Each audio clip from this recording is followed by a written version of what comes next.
Welcome back, everybody.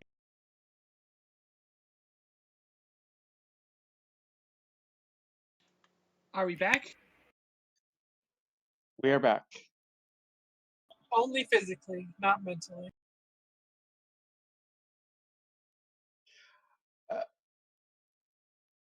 Oh, I don't care about your physical body. I need your mentally. Mentally, I'm still at Ashley. Sorry. Damn it so much.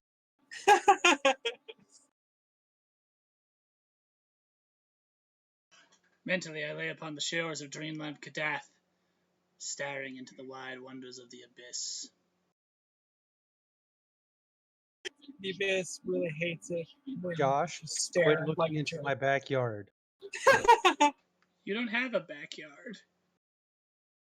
You Wink, should. wink. Your front yard's a parking lot. The Also, wink, wink. I love you guys so much.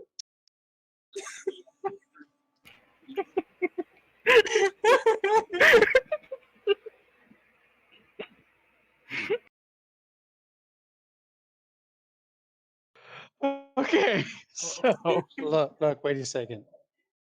Look, Emily has darkness.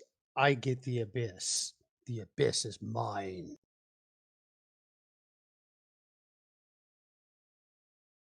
It's rude to stare, you know. You heard it here, folks. Frank claims the abyss.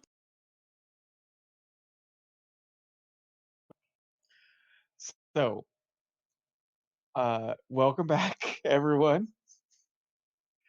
Where we last left off, you guys were in Andromeda. I am going to fast forward a couple weeks, as you were summoned back to shush. Enter. You were summoned back to Starbase 359 with Admiral Dornan. Starfleet needs to plan out the expedition into the Andromeda galaxy. Plus, there's some other territorial disputes that need to be settled. All right. So, Tempest is currently undergoing undergoing a refit. Che, if you wanted to spend some time in romance Nia on your way back to the starbase, that's fine. You can have a long distance girlfriend. I don't know if I need a long distance girlfriend.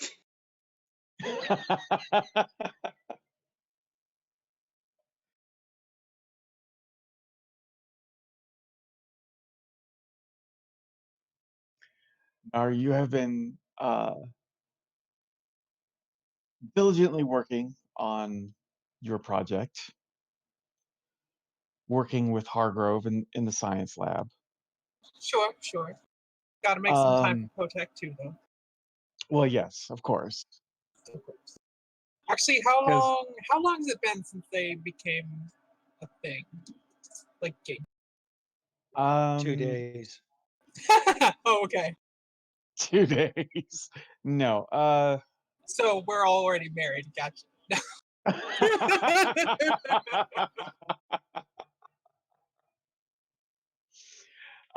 G-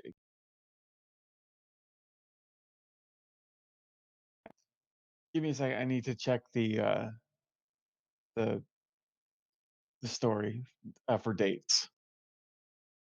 Oogie dookie.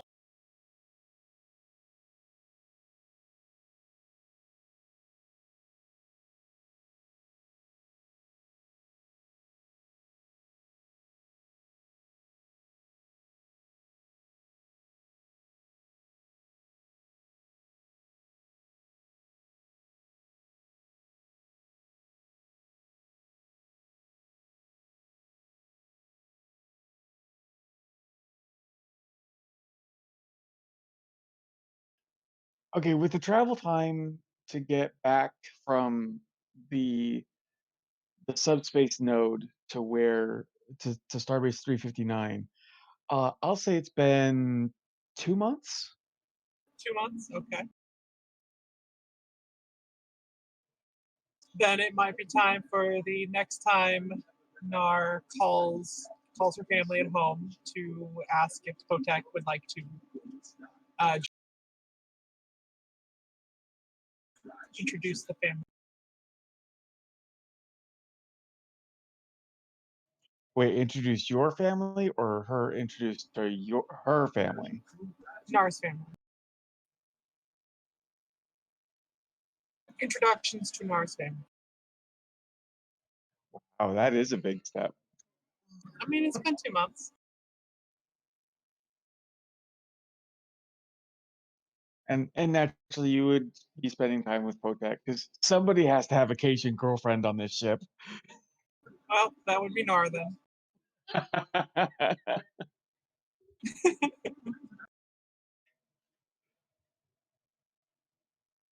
um, Somebody tried to set up a love triangle and instead got a love line segment with a very ambitious point.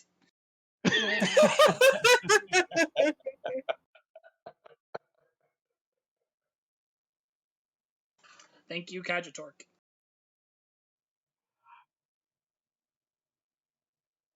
I mean, it never would have really been a triangle.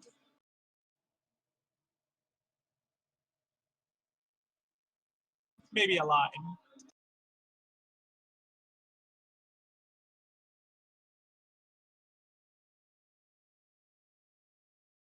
Anyway, what was that? So Tapan, you have been you've been going over the recommendations that the Starbase has made about improvements that the Tempest should get. You're not entirely sure how a lot of it's going to work, but but it is, experimental technology. So yay! Exciting. Magic site. She's going to wear her ruby slippers and click her heels 3 times, and it'll work. That is basically how engineering works. Beats everything with the ruby slipper. That is the other way engineering works.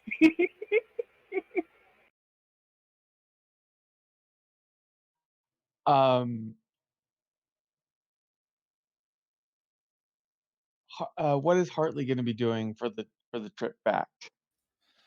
That depends.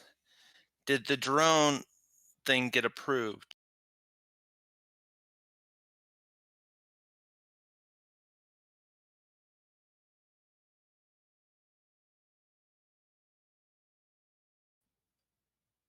Frank?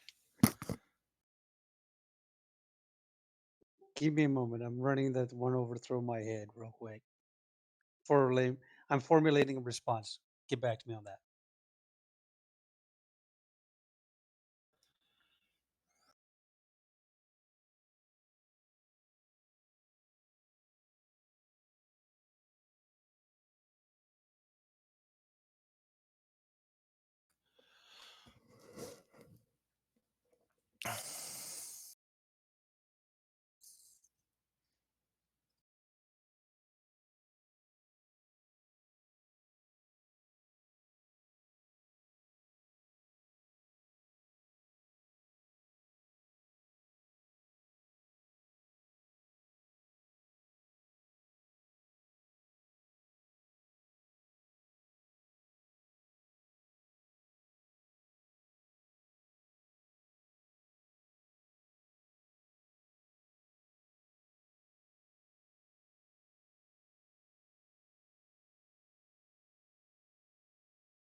Well, I can say until it gets approved, she's been researching on what caused the previous attempt the gross sentient, I guess, and do what it did. So she's until it gets approved, she's been comparing ideas to what happened back then and trying to find a workaround and spending time in the social area drinking synthethol.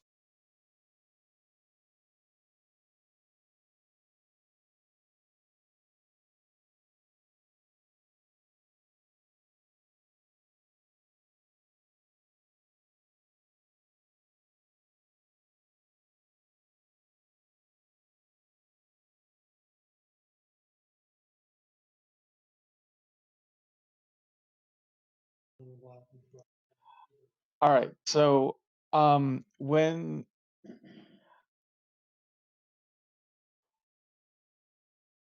so I'm gonna really just say that the trip back to the starbase was fairly uneventful. Upon getting back to the starbase, is there gonna be any recreational time?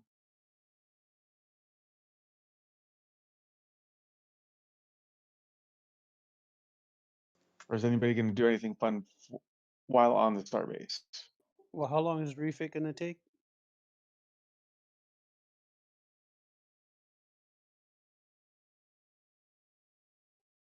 Few weeks? Okay.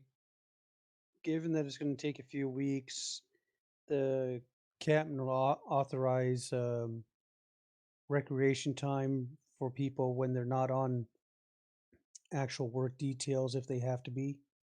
So if they're not on shift or on an on a work detail, then basically, people should take advantage of downtime if they want to pursue recreational activities or whatever they want to pursue, you know, to help them decompress, relax, just to sit there and say,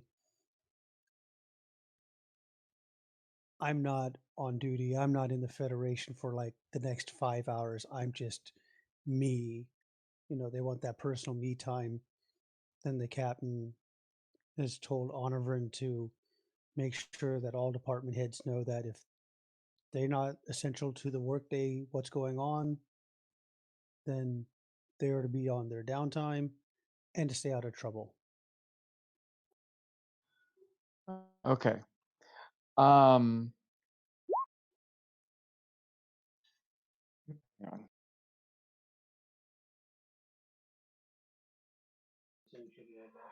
Um I think the first thing that I'm gonna do is I'm gonna cover Che. Che, Lister has gotten you to go with her to the Ferengi establishment that's on the starbase for gambling. Since it's been a while since you guys have done legitimate gambling. Sounds good to me. Except for suckering Chazines or somebody else into doing chores or duties.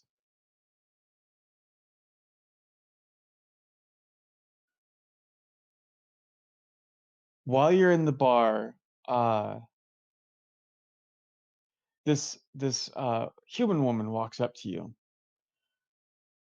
She has short brown hair and she looks rather kind of serious.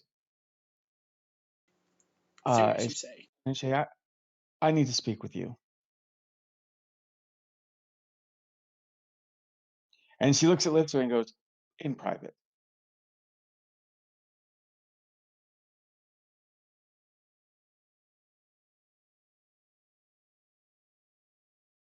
Che gives a low look.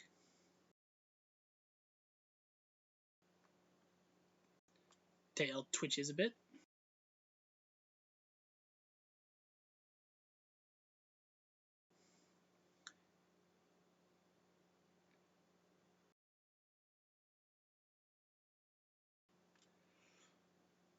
You know what? Let me backtrack on that.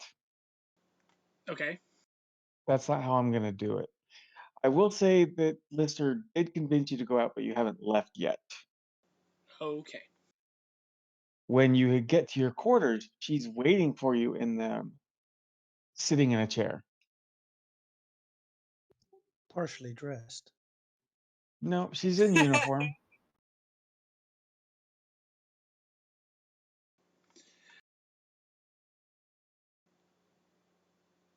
Okay. Same response as before. And to what do I owe the pleasure? And to whom? You let the doors close. He deliberately closes the door. Okay. Oh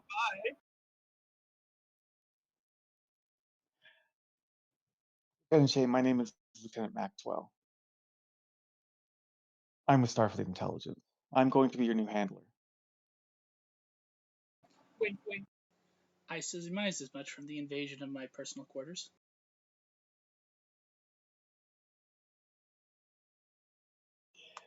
Well, unlike Lomax, I'm not going to be assigned to your ship, so I can't let them see me.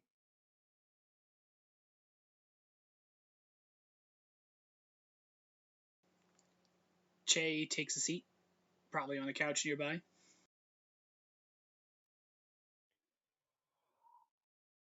Lu- Uh,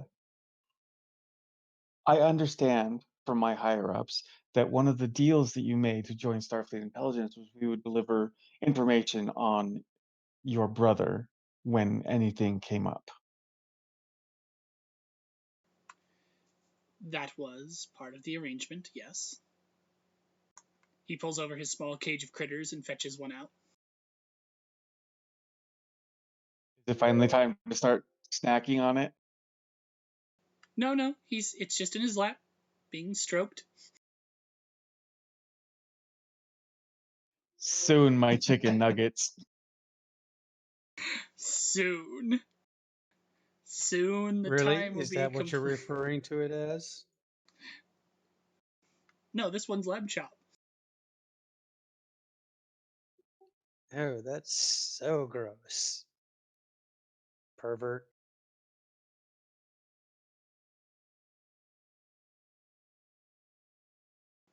I am eating this meat, Frank, and I am making it personal. Uh-huh. Wink, wink. I will know the taste of its suffering and betrayal. Whatever you say. Anyway, continue, Jimmy.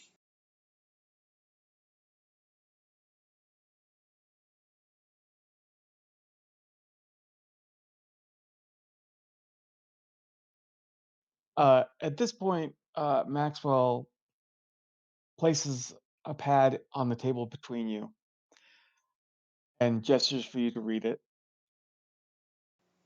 All right. Critter in one hand.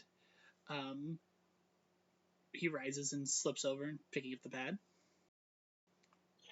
Okay. Just through it. Um,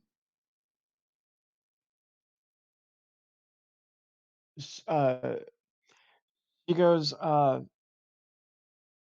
when the Tempest first went into the Sabine Expanse, we experienced a breach in security.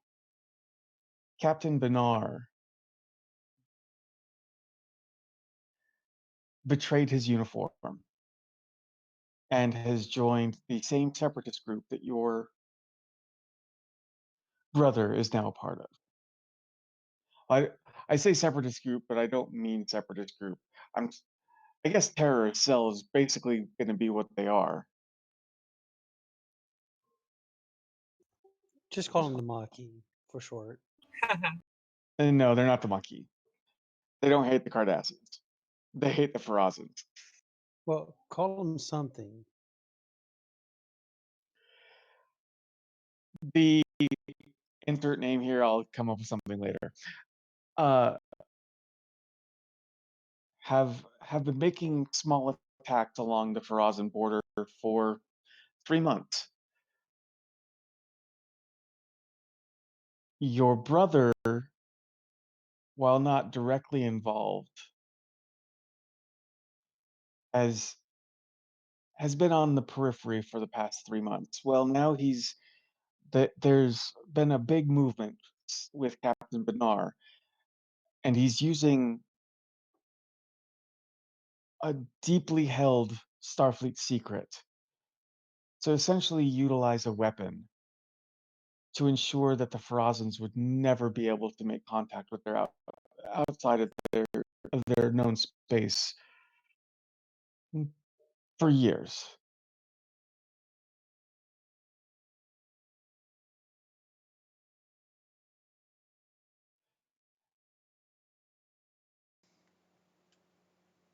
Hmm.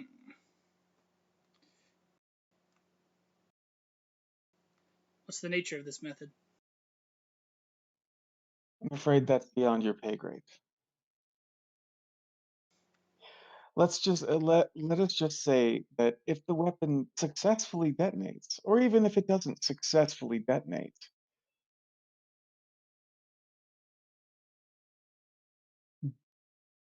the end result is that warp drive will not be usable within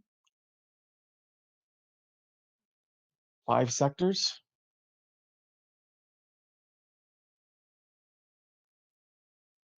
which would essentially shut out the Ferasan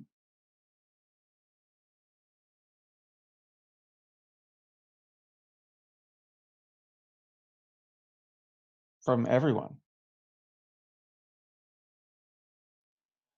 which would ultimately lead to the death of their species, considering that their home planet is not very resource rich. You'd put almost any civilization back into the Dark Age. No efficient way to move between their own colonies. Whew. All right. So what are So, we doing about this? not we, you. Non-Caitians are not allowed to join this group. It would look far less suspicious that you go after them than if we went after them.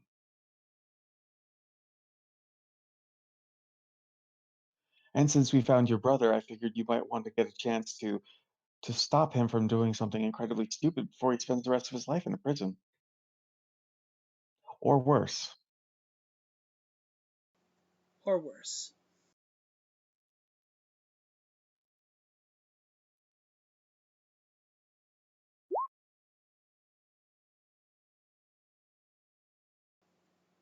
So, it is a solo mission then. Yes, it is.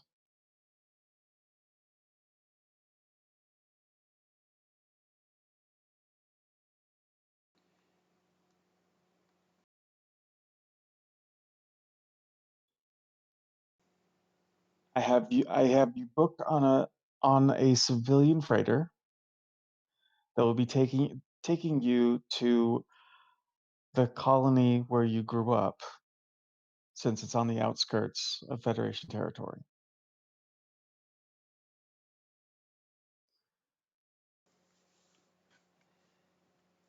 When am I to deploy?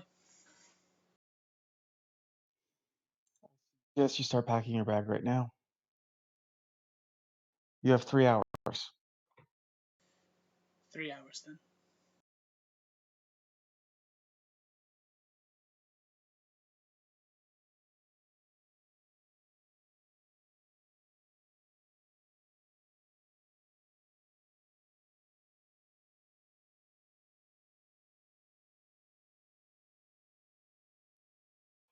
So yeah, Che's going to have to send a message to Lister. He says that something came up with family and he needs to take some of his leave time to go make some arrangements.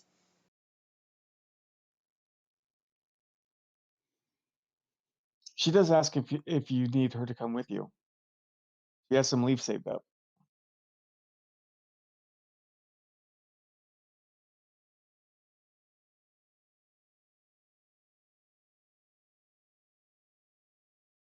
He briefly considers this, but knows he can't. and spends a long time figuring what he's going to say.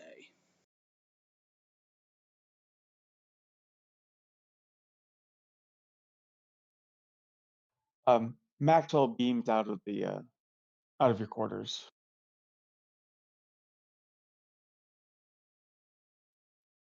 Che eventually settles on that it involves his grandfather, who is not fond of off-worlders. It's not going to be a very comfortable visit. Okay.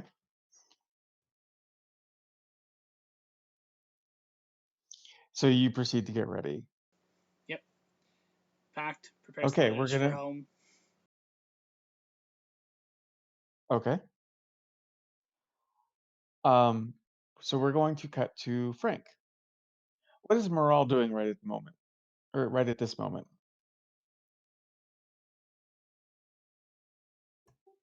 Going over all the projects that are being slated to be done, the reports, and what crews need to be allotted, and all that other wonderful administrative yuppie crap that she really hates doing, that she's now settled with because it's her job. She's just sitting in front of stacks and stacks of pads Yep. that she never had to do before. Well, she's a captain, so you know.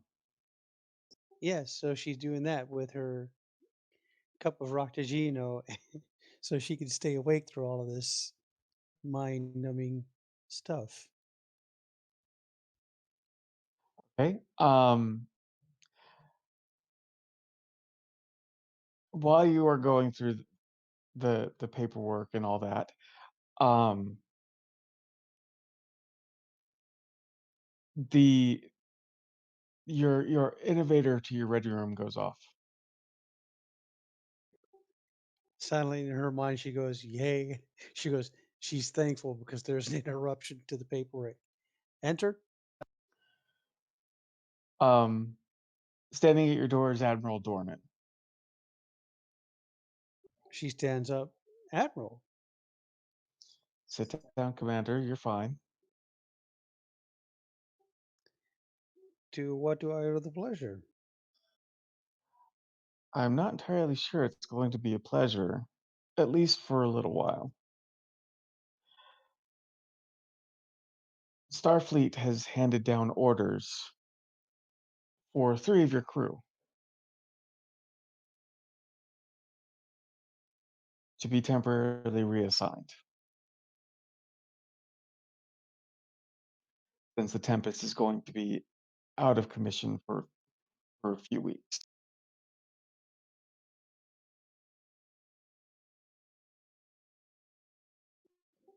I see. And who are we reassigning? Your chief medical officer, your chief security, and unfortunately, your chief of engineering.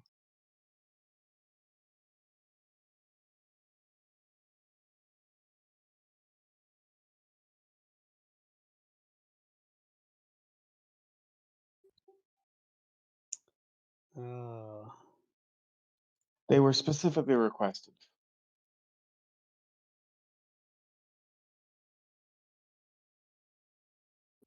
she might not be too happy about that one. Are you talking about your doctor? No, I'm talking about my engineer. She really doesn't like people messing with her ship. I should say her engine room. I understand that. Unfortunately, this comes from higher than me.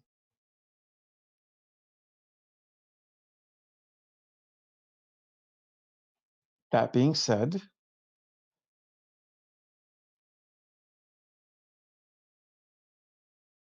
I do understand. My chief of operations on the station would be furious if I did something to that station without their knowledge or their presence.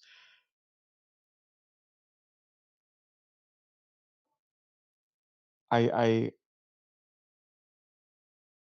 I have made a special request that every report forward where she's at.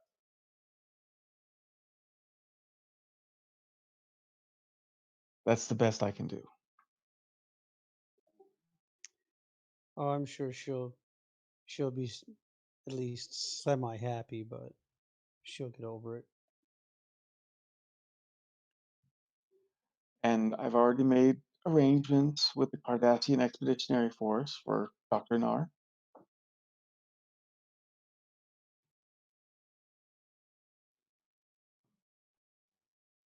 But as I said, those three people were requested. Apparently, the person who requested it has a very has an affection for the Tempest, or at least a special interest.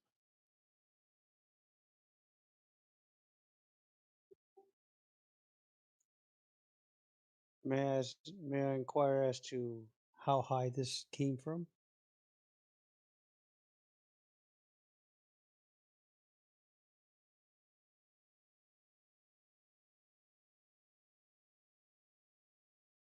This came from the CNC.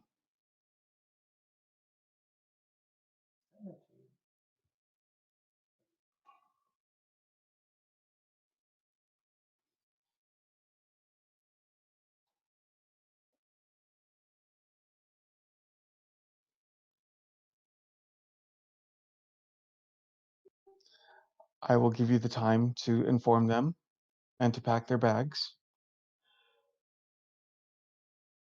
The ship that they will be serving on should be arriving within the next 12 hours.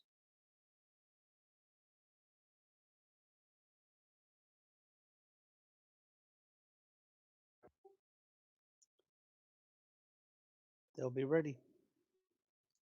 Thank you, Commander. I'd also like to commend you for your job in the Sabine Expanse. I know Nechayev probably won't be happy reading your reports, but I think you did fine.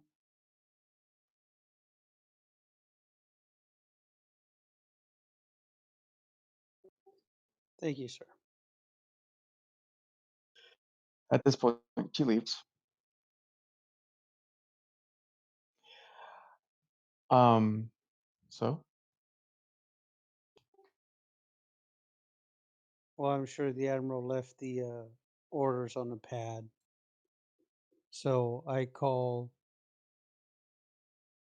uh, the doctor, Tapan, and Hartley to my ready room.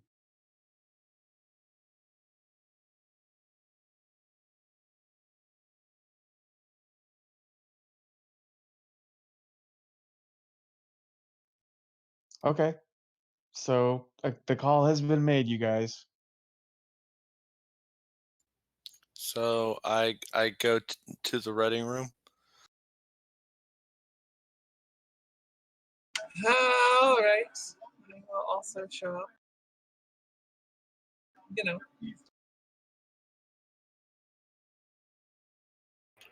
I was gonna make a cat joke, but I'm trying to go at least an hour before we're demonetized. A little rumpled. Wait, what's that? What? What did you say? I said a little rumpled.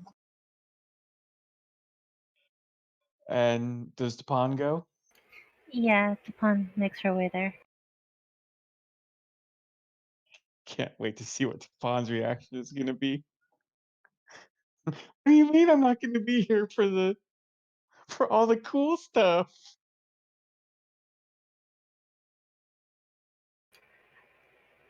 What? Okay, But so but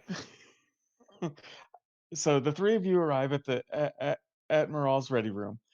Um, you guys enter, and I guess you see Miral sitting at her desk, which is covered in reports. because someone has neglected them for the past 3 months. There is no proof of that neglect. Except for the table that's full of pads. These all pertain to the retrofit. Right.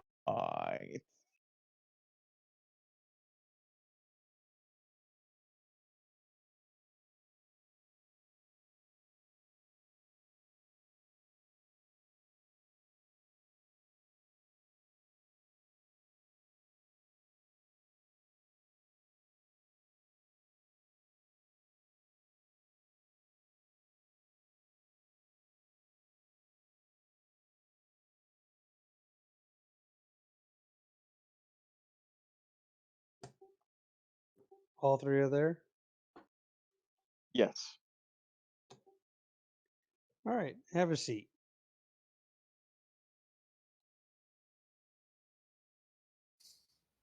All right, have a seat. I have a seat as well. Tom pulls up a chair and sits.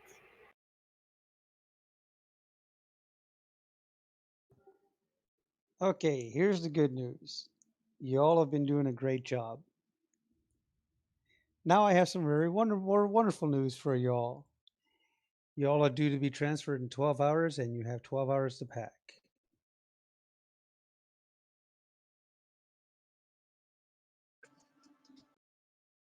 Uh, what? I second that what?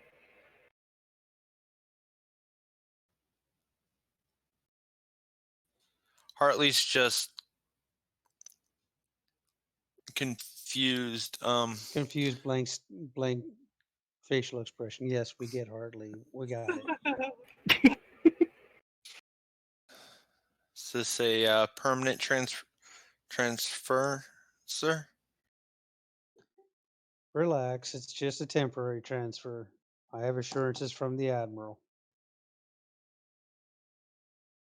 The Is ship that you there all the ship that you all be transferring to should be here in about 12 hours. is there a particular time frame on this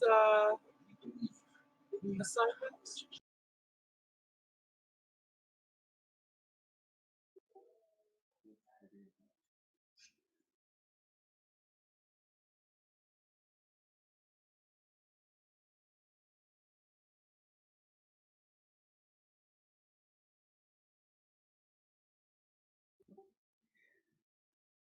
Uh, I've read your orders, and you'll be gone about 3 weeks.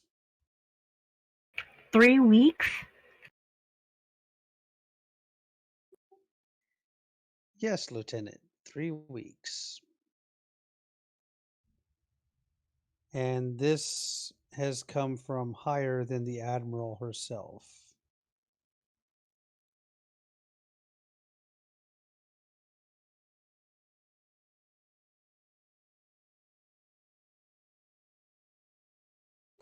You three have been requested.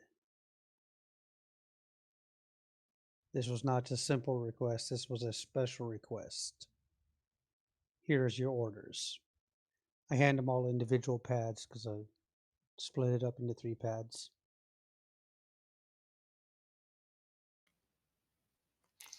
Okay, I glance at my orders. What does it say? Um, essentially, your reassignment is it. It doesn't mention where you're going to be assigned to. It just mentions that your assignment begins in 12 hours. Does it specify where I'm going to go to report to my assignment or anything like that?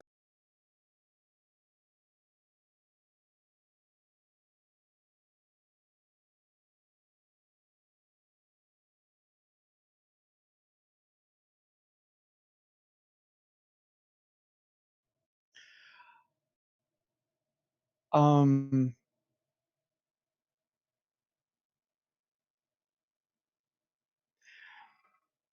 it it does not, just for simple, and you're not entirely sure why.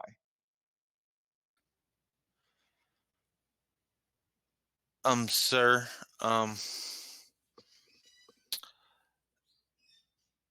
our assignment, it doesn't specify where we are going to report to our assignment or anything of that nature.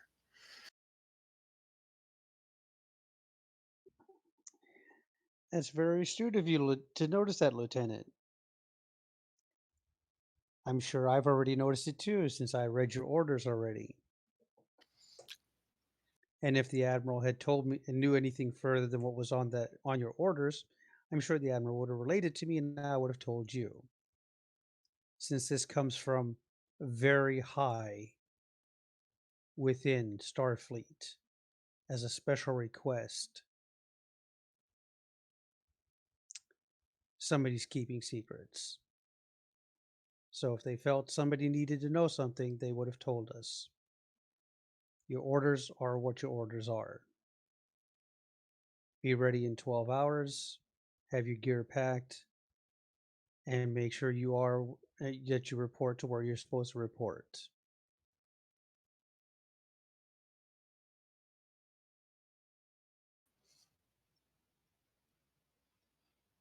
Yes, sir.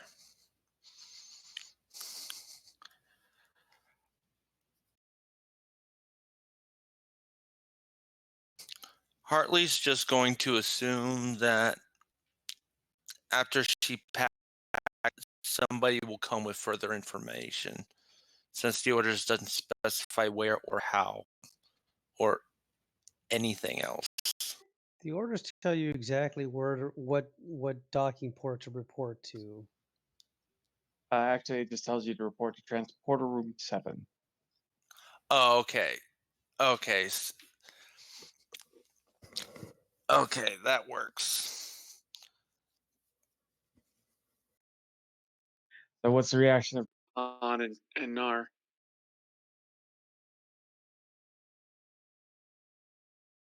You know, just not like there's much of a choice. Well, Nar, looking at yours, um,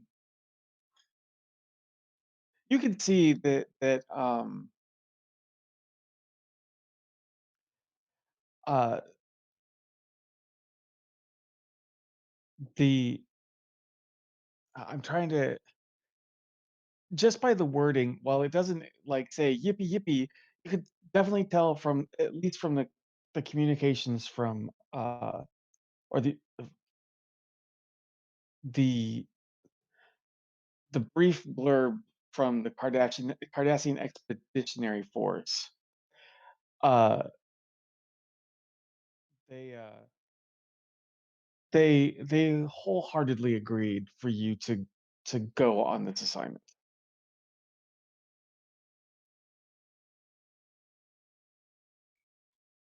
Which you know is a little bit odd, considering uh, it took them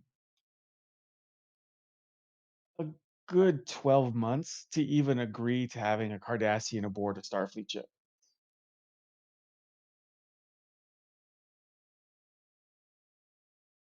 All right. Not because of xenophobia or anything. It's just the Cardassian Expeditionary Force is not super huge. Sure, sure. And Tapan, you notice that the orders are for the entire time of the retrofits.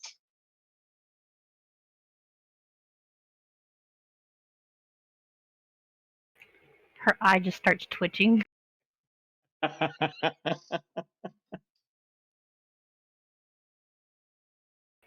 3 weeks.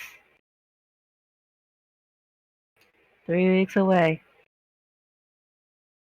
But fun things.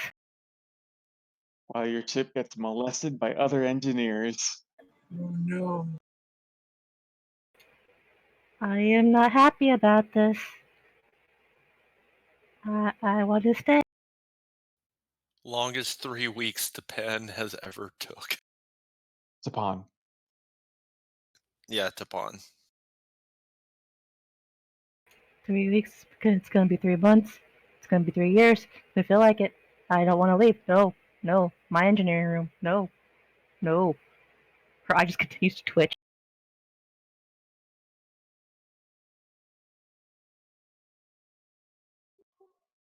Are you okay, Lieutenant? I'll be fine. I'll grin and bear it. I won't like it, but I'll grin and bear it. Just make sure no one fucks up my engineering room, please. I have assurances from the Admiral you'll be kept up to date on everything that's being done to your engine room. Thank good.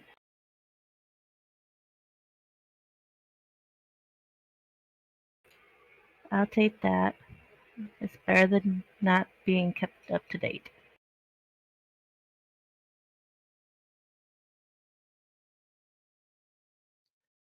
So the three of you get. Well, are you going to dismiss them, Frank? After that? Yeah, I'll dismiss them after that and give them time so they have time to go pack. Okay. Um, I'll say.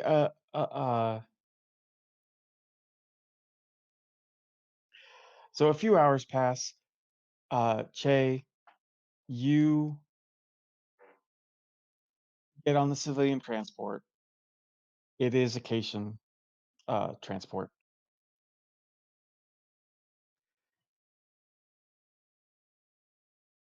There's no issues whatsoever. You have your own room, so yay. Um, Do Cation transports come with in-flight meals? He ate before leaving. he ate one of the fur balls. We transitioned from the scene too quickly, but I was going to have him actually snap the thing snack as the person teleported away.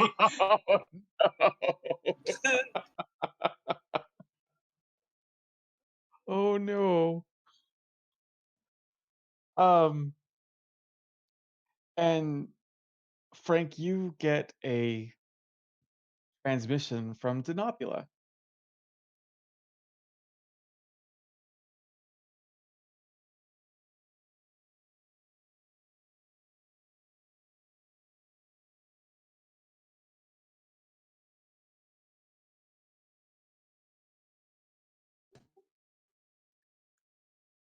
For the record, Jimmy, I hate you. Okay, yay, I get a transmission from home. Who's it from? It is your mother. Oh shit.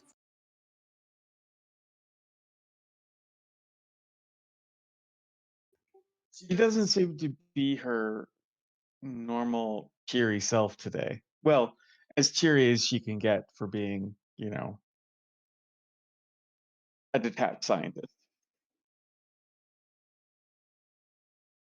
You mean she's practicing empathy?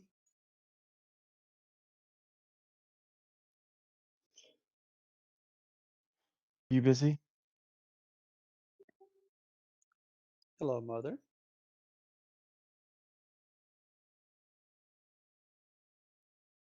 I need you to come home.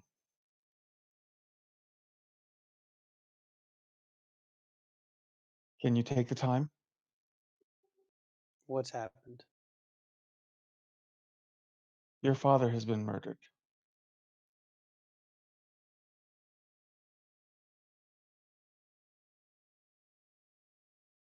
She gets up so fast that her chair flies back and half the reports on her desk fall off.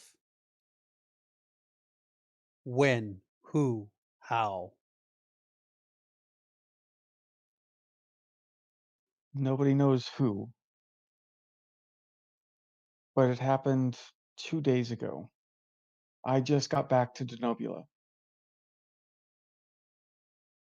I was at a conference on Earth. He was shot in the back.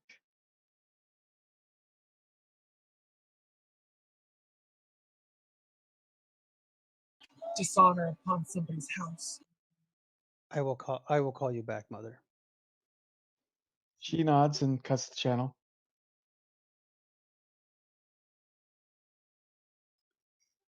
Computer, what rank is Oliver? He's a commander or lieutenant commander?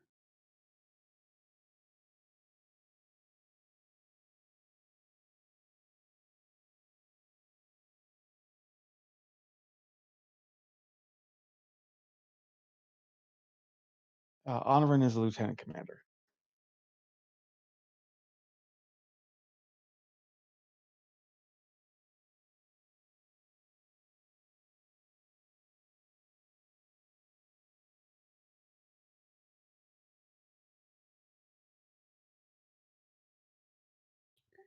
Computer, where's Lieutenant Commander Oliver?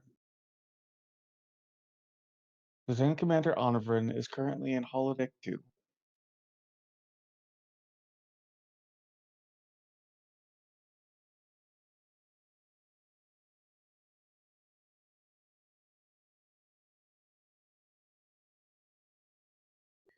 I walk over to my door and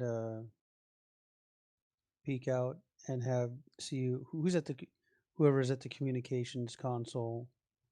Tell them it's like, can you get Admiral Dornan on the comm for me and patch it to my ready room?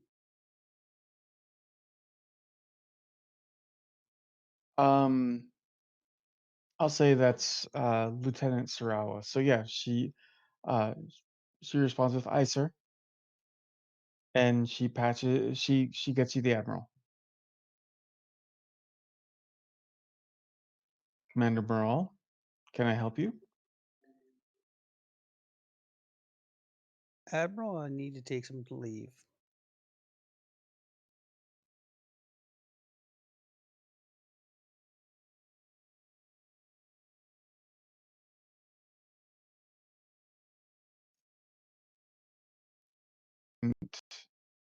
Be too concerned with this, but you're undergoing a major retrofit. May I ask why? I've just been informed that my father has been shot 2 days ago.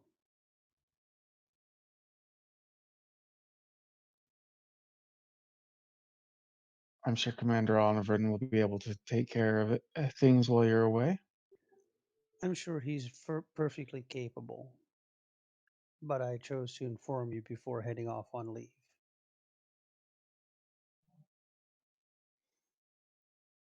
Mission granted.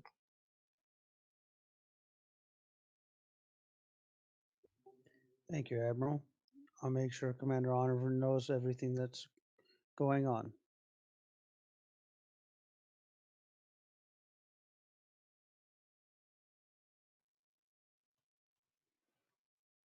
Okay, so After uh, that, I head down to holodeck 2. okay. The doors open. It's a beautiful field full of like vibrant purple and blue flowers. And you can see a waterfall off in the distance. And uh Onvrin is oh hang on, I need to check something right quick.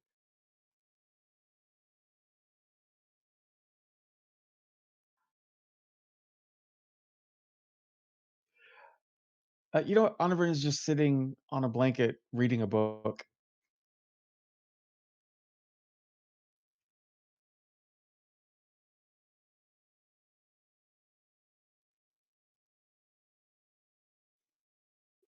He looks up at you and goes, Commander. Commander. So this is how you relax. Sometimes. Interesting view. It's the Narendra Plains on Beta Z.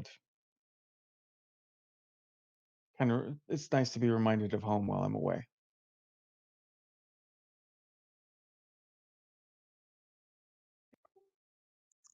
Yes, being home sometimes can be a happy thing.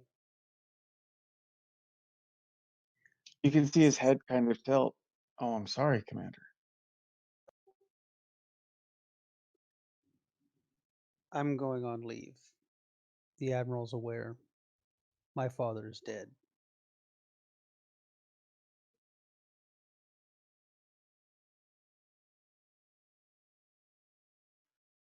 I understand. I'll keep you apprised of anything that happens on the Tempest. There is also a mountain of pads on my desk, somewhere on the floor, in my ready room that I have not gotten through. You can either leave them or go through them. I think you both know I'm gonna go through them. I'm leaving you the option.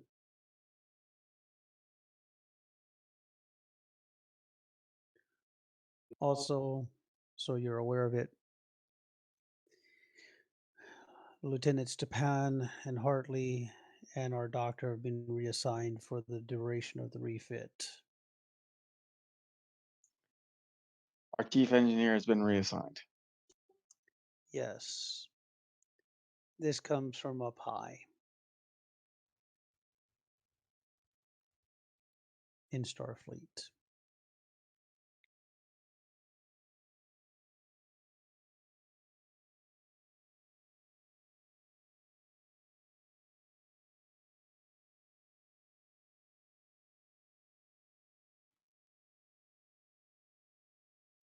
Understood. Uh, he ends the program. I'll let you go get ready, sir. I'll I'll take care of the Tempest. I know you will.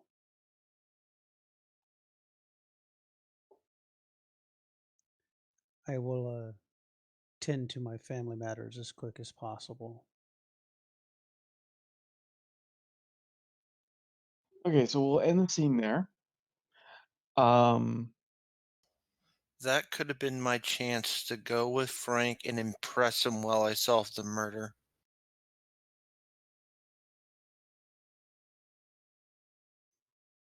I thought so too, but then I figure, you know, w- why send him with Inspector Clouseau when I can just have an NPC fucking Poirot?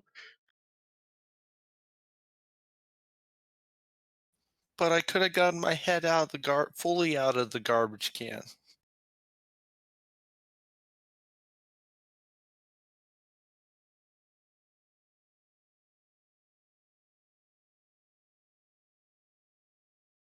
Please tell me somebody else got my references. I did. I did. Okay, good. I didn't because I wasn't here. I was in the bathroom.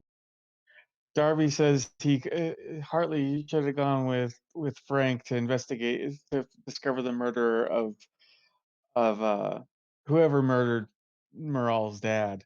And I said, why? I thought about that, but why send Miral with Inspector Clouseau when I could have an NPC Inspector Poirot instead?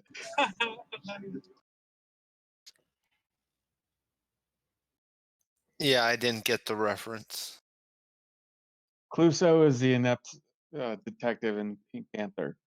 Poirot is Agatha Christie's Sherlock Holmes, essentially. I'm an I consider myself a very good detective. Okay. Darby, no, this is just totally off record here. But no way in hell would Miral share this type of a personal matter with you as a character. I know, but I could have gone and No, impressed the no, captain. no. You would try to insert yourself, and she would literally threaten you with violence and break time and the demotion if you stuck your nose into it. To her, this is a personal matter. She would not want you involved, period.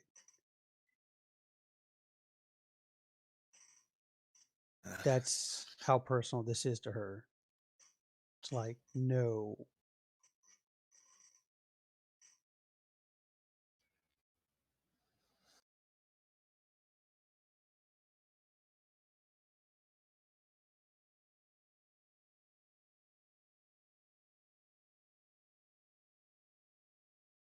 And that would be coming from her Klingon side.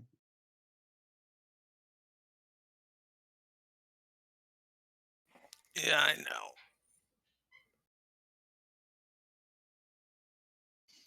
I'm looking to get out of the trash can.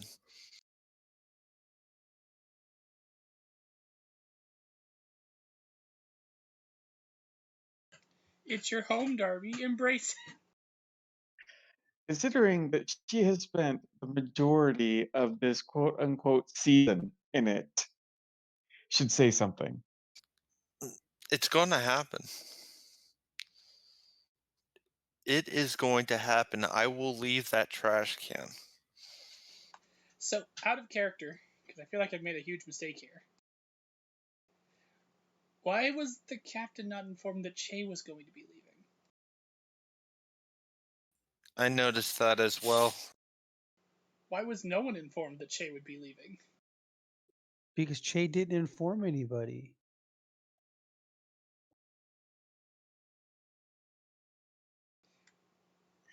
There will be a reason for that later. Okay.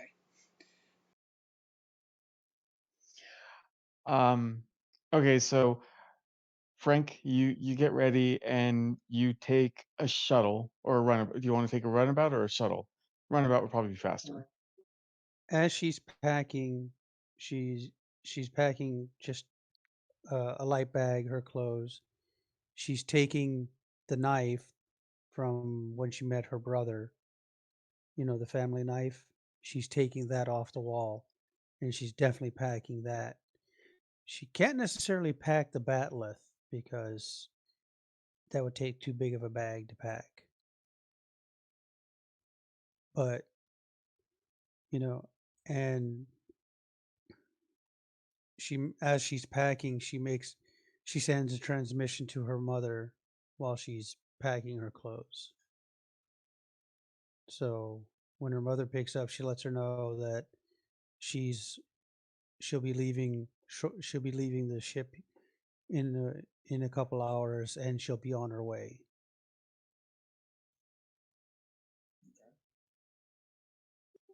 And then also on a secure channel, she sends a transmission to her brother to let him know about what has happened to their father.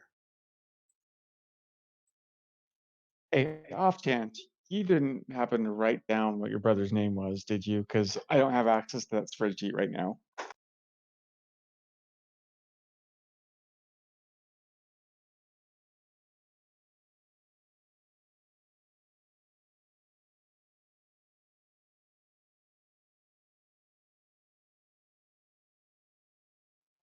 Okay, so the answer is no. That's fine. We'll just call him brother for right now.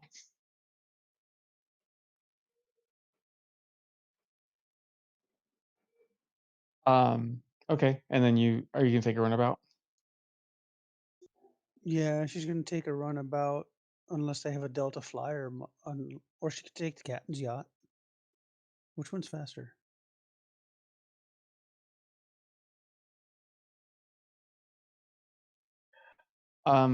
You would probably be taking a runabout because they're also going to be upgrading the captain's yacht. Do we have a Delta Flyer? In 3 weeks, you might. All right, so she takes a runabout. Because I was looking at the timeline. while you guys were in the Sabine Expanse, Voyager, shortly after you guys went into the Sabine Expanse, Voyager came back.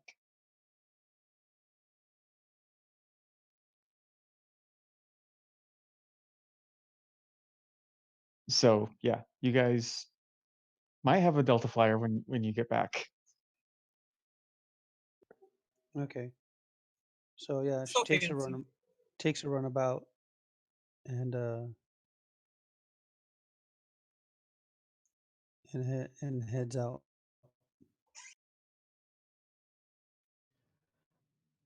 Okay. So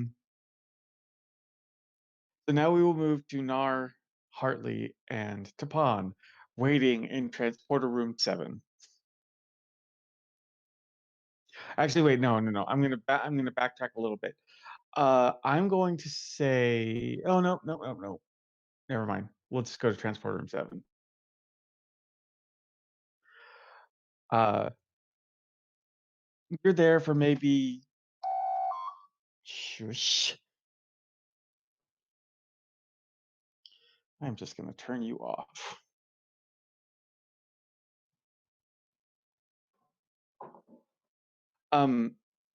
Anyway, you guys are there for about 10 minutes when a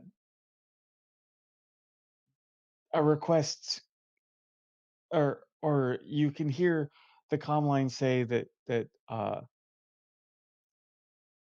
they are waiting for you to beam aboard.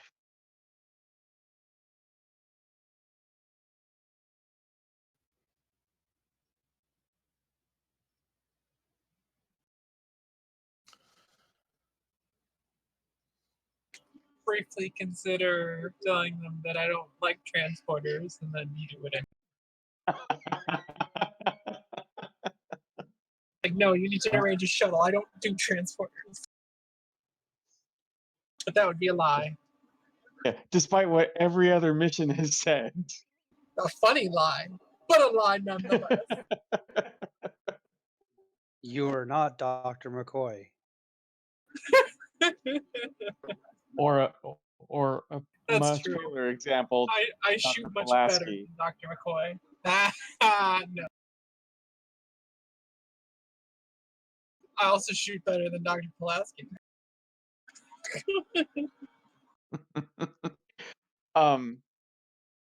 So do you guys get on the transporter pad? Yeah. Yeah. All right. You guys are beamed over. Uh, the first thing you notice is the color scheme is not Starfleet.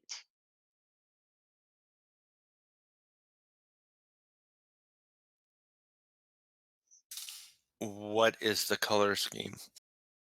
The carpet or the well no there's carpet on the Starfleet ships too, so shut up. Uh, the color scheme is blue light, or actually intermingling blue and white lights, and the the floor, it has a black with a red stripe going like down the center of the room.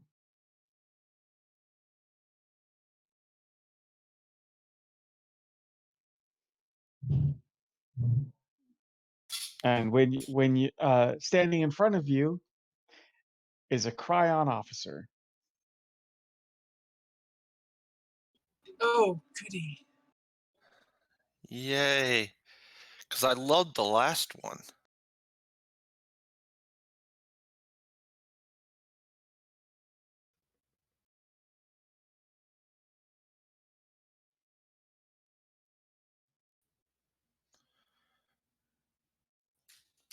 Welcome aboard your new assignment. If you will follow me.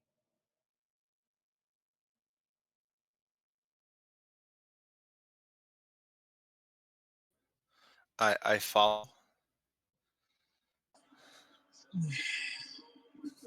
I'm gonna be honest. When we were in the captain's ready room before he delved out our assignments and everything, Hartley was really hoping the project got approved.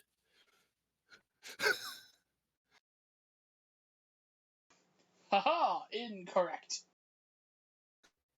Yep. Well, perhaps I'll finish my project here, and then I can shove it in someone's face.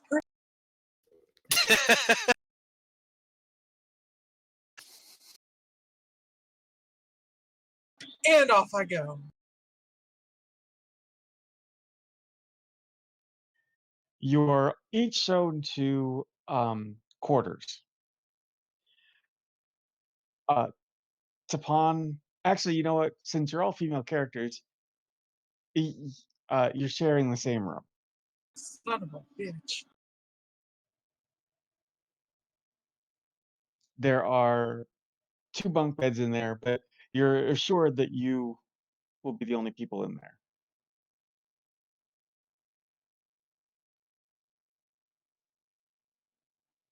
And the person that's leading you around,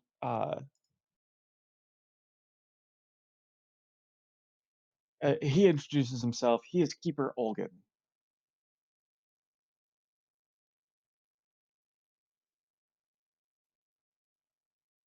Um, there's really no direct translation to positions within your own military for what he does, but he says that he looks forward to working with uh, the people that Pathfinder Corvosis has put tremendous amount of trust in.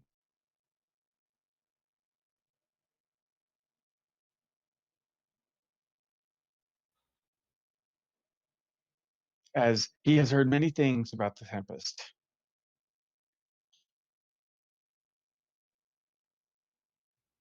Out of, including how your executive officer, now commander, or now captain, has personally vouched for the safety of our ambassador.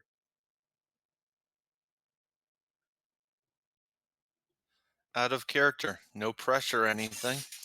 Let's hope my rolls are good. It's Nar's best friend. You're best friends with an ambassador. No, Yep. the best. No, Josh, what are you saying? Che has met the ambassador, I don't recall this. the founder. Oh. It's all coming back to me now. Yeah. Disregard. I'm gonna go back to sipping my black lemonade. Okay.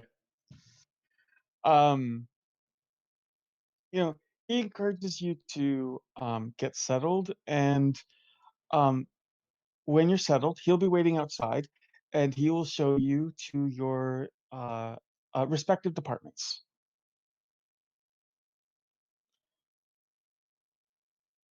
And he steps out.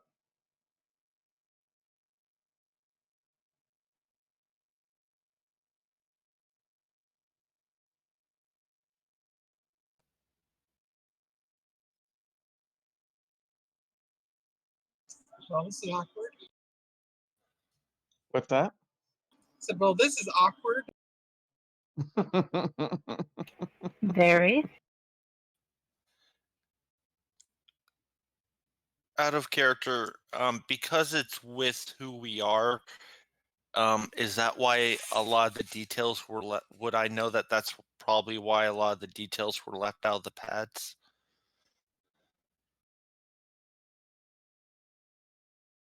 You still don't know why. The information about your assignment was going to be has wasn't mentioned in the orders.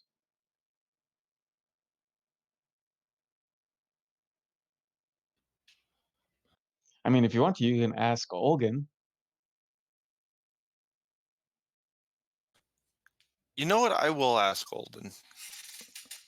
After I get settled in and we leave, and Olgan starts taking us, I'll ask why our a lot of the I'll ask him why the our assignment information was left out before we came here. Well, as you guys, oh, hang on. As you guys are unpacking, did you guys want to RP any, or is it just going to be going straight to the tour? I so suppose it'd be rude to change the environmentals since I'm sharing. It would be rude to what? Change the environmentals since we're sharing it. Who wants sweltering? Because I like sweltering.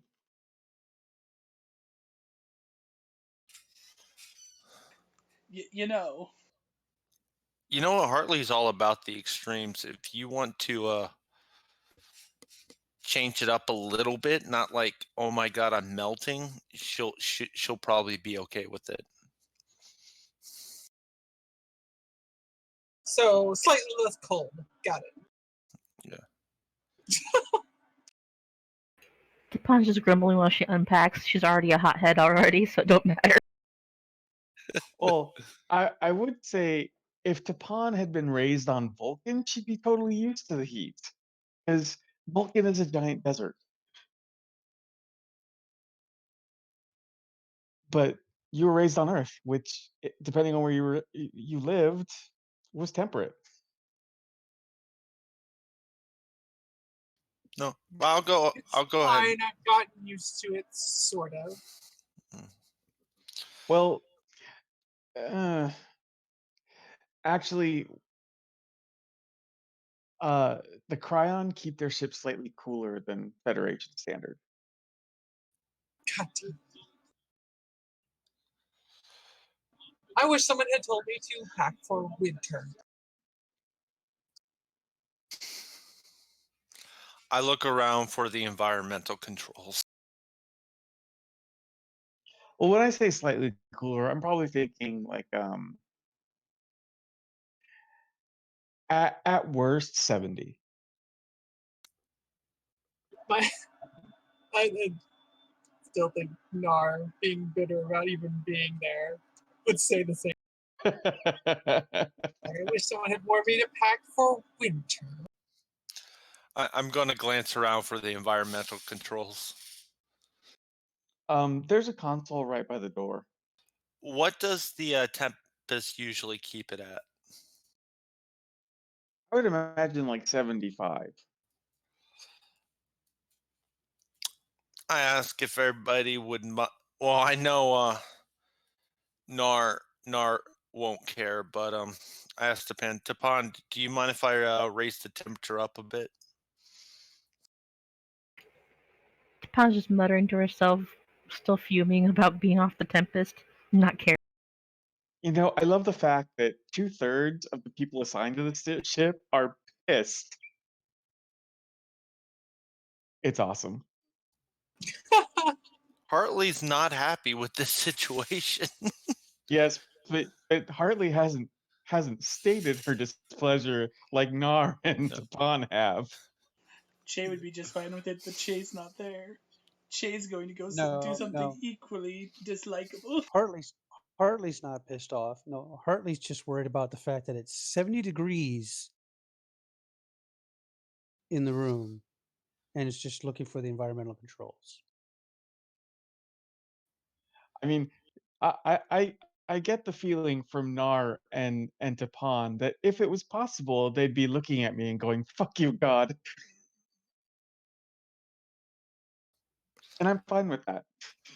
I'm going to raise it up to since we usually keep it at 75. I'm going to raise it up to 80 for Nar's sake. First of all, why? And just out of character, I'm asking these questions.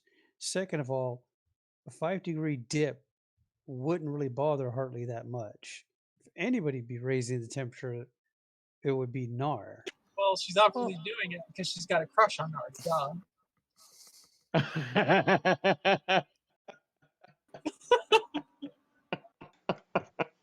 We're never gonna live down that holiday.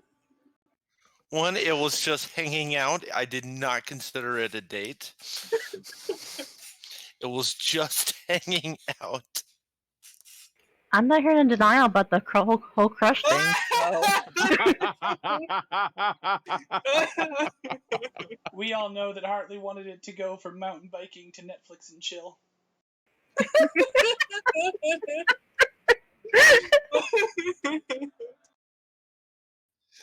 There's no crush on Nar.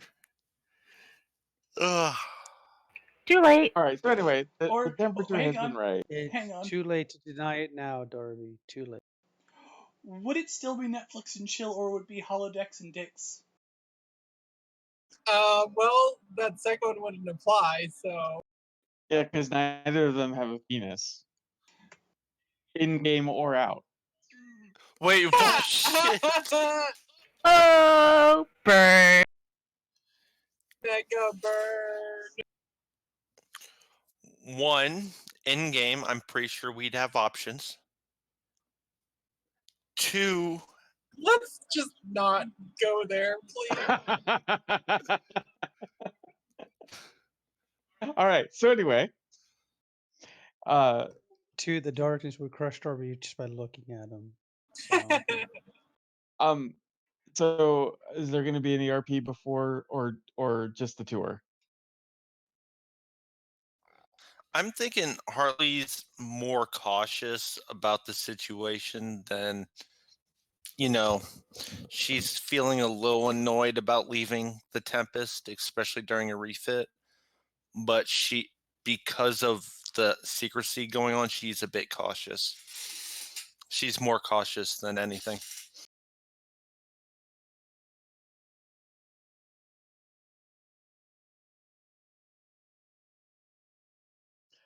Okay, but that's not what I was asking.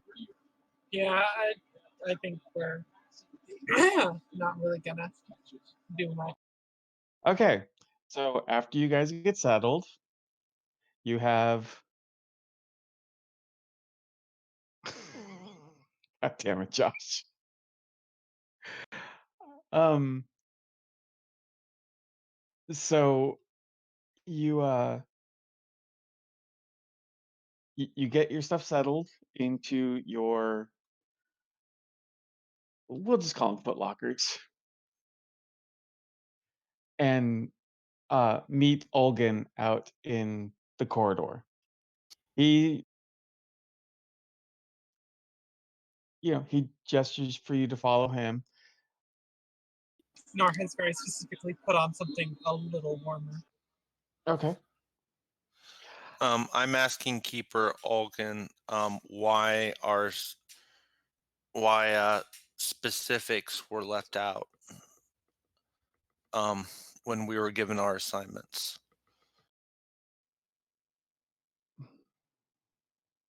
Oh, that is quite easy.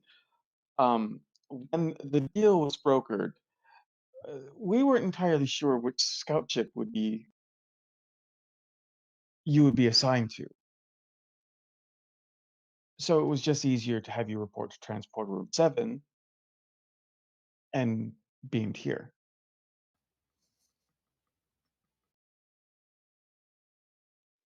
It was originally believed that you were going to be on Pathfinder Kervosis' ship, but something else pulled her away, so we needed to get a different scout ship.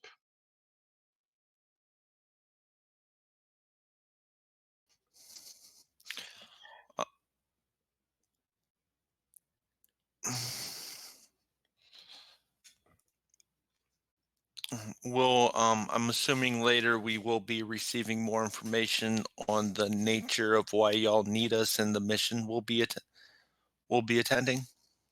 Oh, we have made a special arrangement with the Federation, with your Federation, that we will be exploring the Sabine Expanse, since the Tempest is held in such high regard, and since you had previous experience in the Sabine Expanse, we requested some people with some expertise. Just for fun. Yes.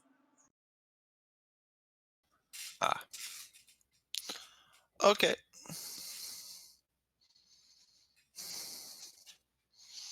And Dr. Nar, I do apologize about the temperature. We like a cooler environment. I've noticed.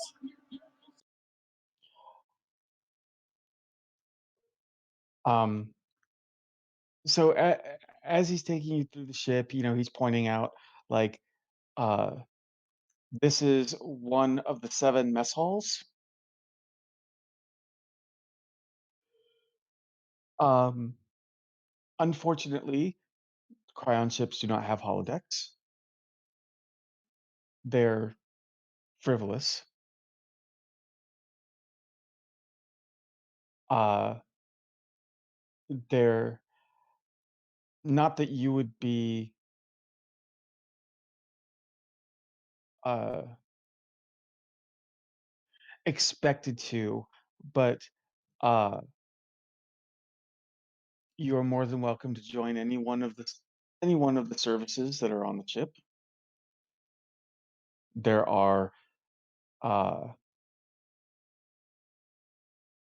8 micro temples on the ship for the various paths. Um,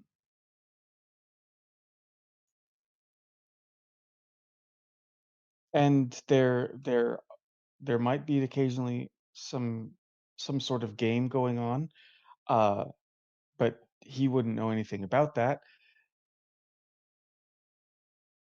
But he does give you some information about Scout Ship. It has 43 decks. It has a crew complement of 1,500.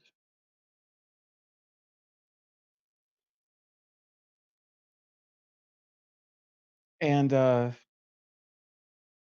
you will be working with some very talented people. He hasn't worked with any of them for very long. He was just recently assigned to the ship. Um, he trusts Dr. Nard that you will be more uh,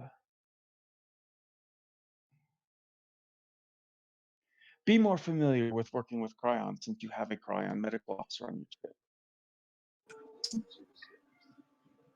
I suppose that's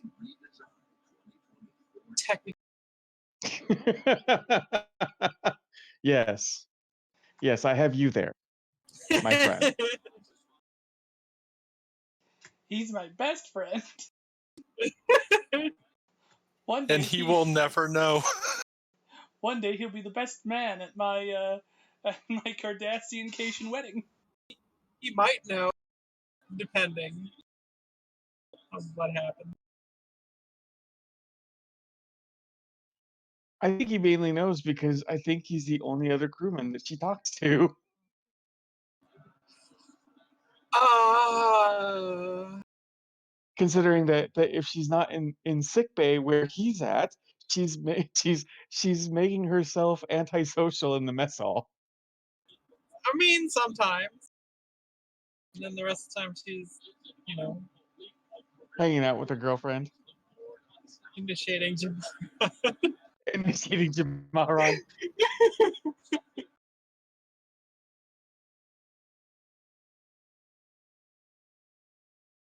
I mean, she does go to the mess hall, but yeah, she doesn't make specific overtures. But then she also doesn't like, just go get the fuck away from me if anyone comes up. So there's also that.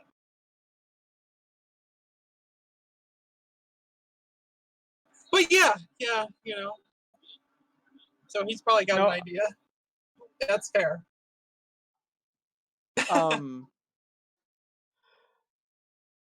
So first, Hartley, you are brought to the security area.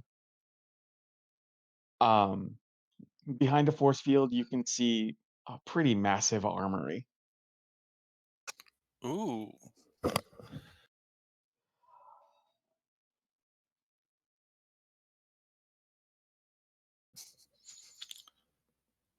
And it's behind a massive force field. Yes, it is. Okay. What else besides the armory? What else am I seeing? Um, okay, at the back end of the wall is the massive armory. Uh, it looks like there could very well be 1,000 weapons in there. Uh, it's a fairly long room. There's a massive table in the center of it, and along the other two walls are jail cells.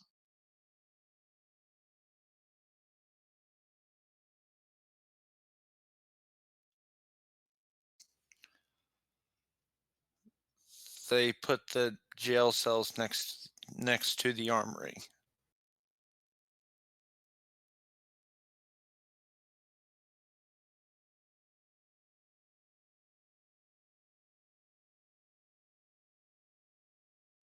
Well, another thing that you notice is that the jail cells are very low tech.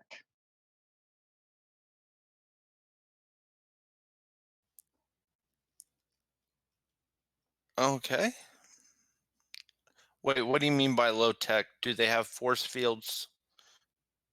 Manual doors and locks. Oh, that's a disaster waiting to happen.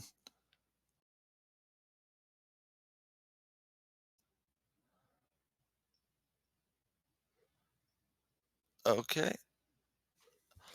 Um, I look at Keeper Olgan. Will I be working with your head of security?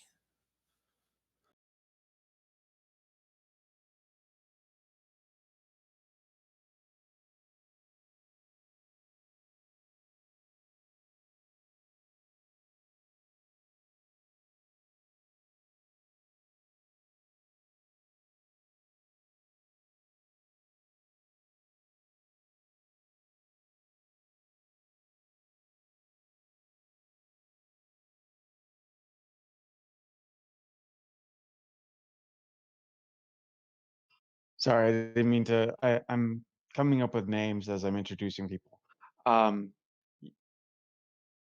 uh, at this point, a fairly large gentleman comes walking up, and he goes, "You will be working with me, Lieutenant. I am Protector Milken." Wait, let me make sure I got that name right. But the rank is Protector? That's his title. Um, and it's actually Malikan. How do you spell that?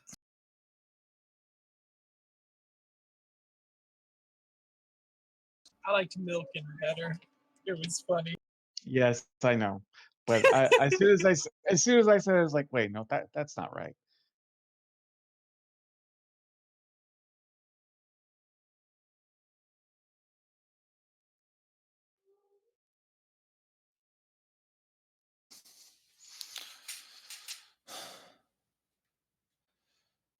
Protector Malikan, I am Lieutenant Hartley.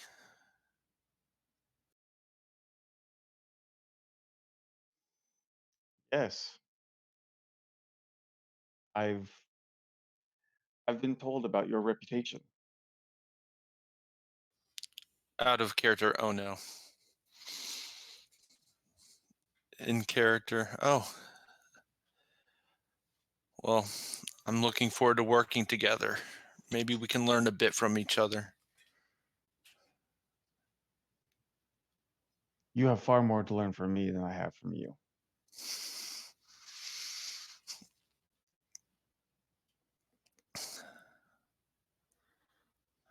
Perhaps over the next 3 weeks, I can turn you into something that wouldn't be shameful in the Krion military.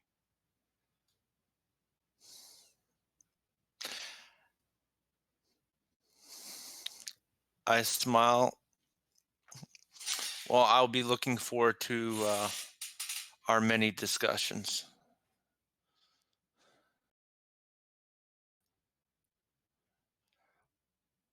but yeah, that may have tweaked a nerve in her brain.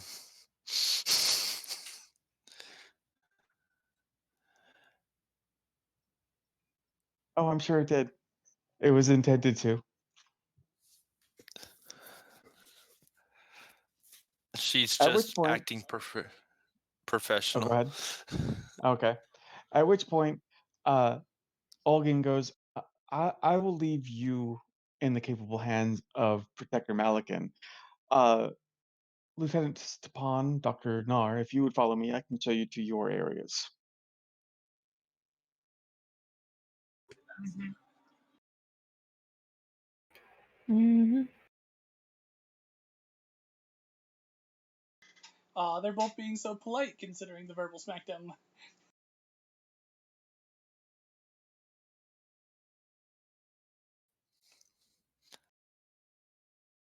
Well, with an armory of over 1,000 guns that doesn't belong to me, I'm going to be very polite.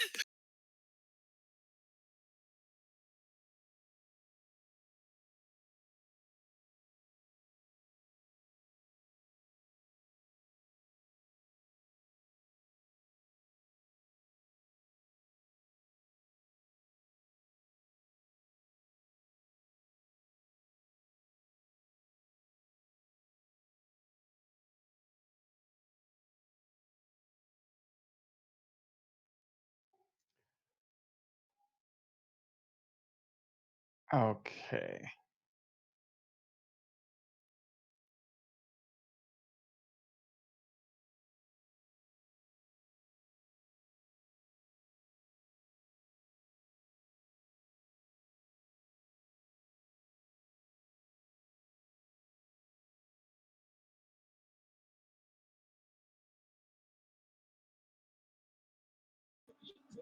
Oh, nice. All right. So next is you are taken down to main engineering. On Is that a use microsingularity drive I see? well, it's the best thing that I could come up with to it's not exactly a microsingularity drive, but it's not a traditional war. So I figured the Romulan ship might just do for how especially how expanded engineering is. Sure. So it's not exactly the spinny thing in the center, but yeah, I really did it just to use it for scale. Fair enough. But you were brought into engineering. Uh, Lots of cool technology that you have never seen before.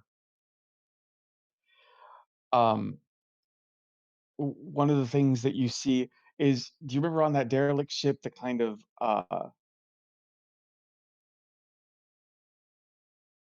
well, no, the webbing was the monsters. Never mind.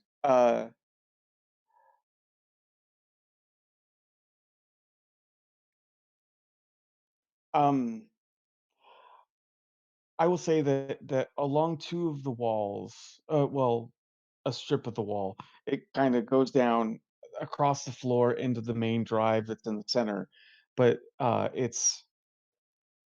it looks kind of like a circuit board design, but it has a weird glow to it that's kind of pulsating along the wall, then down through the floor towards the engine.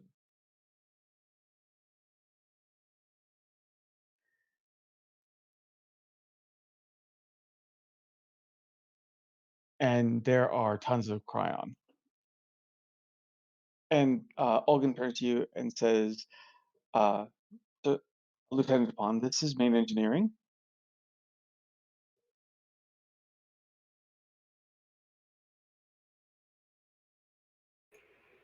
Uh-huh.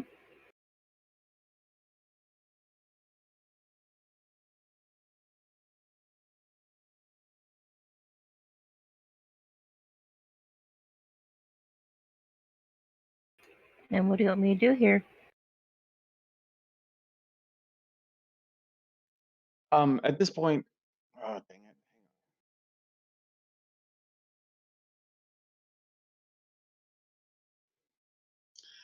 it. At this point, Olgan points to a woman and says, "This is Engineer Hydeck. She is the lead engineer on the ship." Uh, and she walks over to you and says, "Welcome aboard, Lieutenant."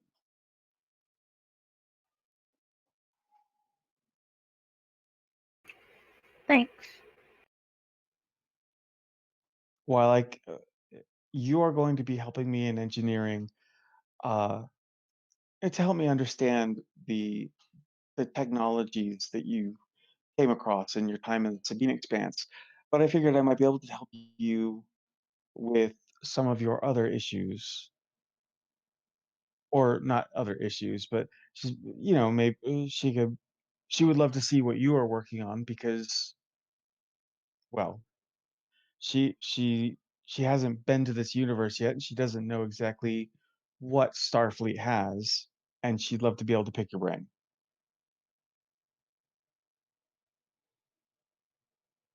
And while she can't give you access to everything the Krion have, she will show you everything that she's able to.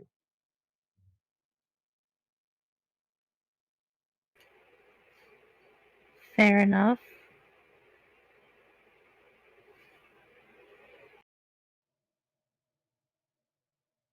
Just don't literally pick my brain. You might have problems. She kind of looks at you for a minute with an odd expression and goes, You use sarcasm. Do Vulcans not follow logic in this universe?" I am half.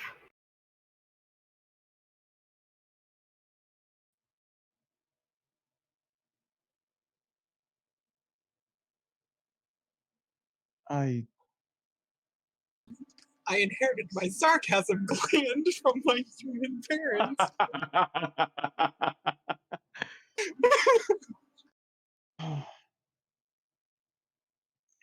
But you don't follow the path of logic. I mean,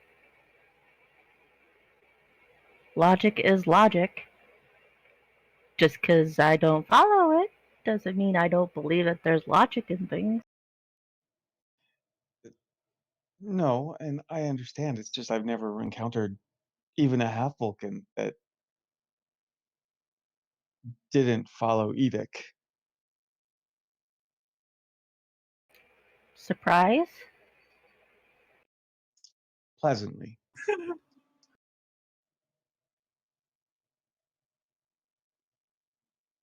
Well, now that awkwardness got eyes on the way, she gets to work. Oh yeah, she'll show you to a console. At which point, Olgan leads you down towards sickbay. When you get down there, there are it, the room is almost as big as engineering, with biobeds lining the walls, and then there's like a central room, and it looks like there's operating rooms.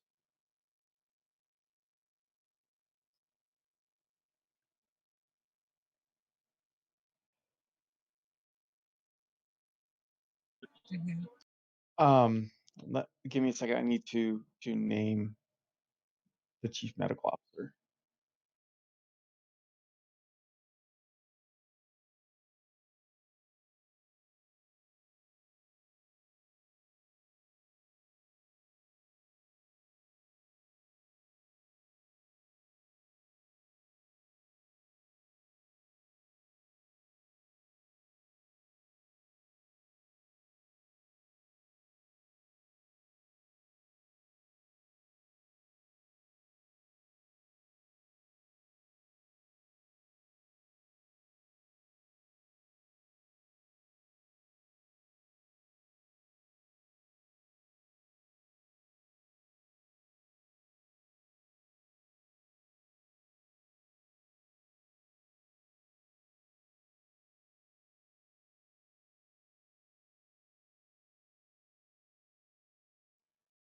Okay, so you are introduced to Medic Vorlesen. Mhm. Uh, he looks at you and just kind of goes, hmm, and turns around and walks away.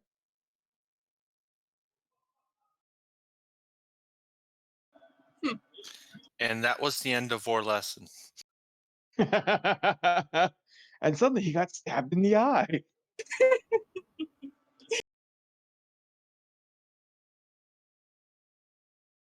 He And came down with suddenly, a fatal case of dead. and suddenly, Nar heard those two dreaded words, "Hey, you." Oh shit. I think she'd actually really enjoy that. And it's like, oh yeah, you there, right back at.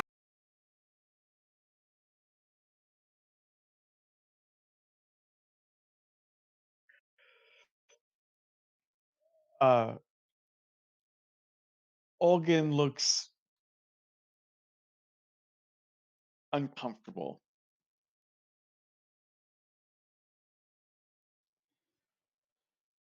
And he looks at you and goes, I apologize, Dr. So was that Thought meant to this was be going to insulting go. or awkward?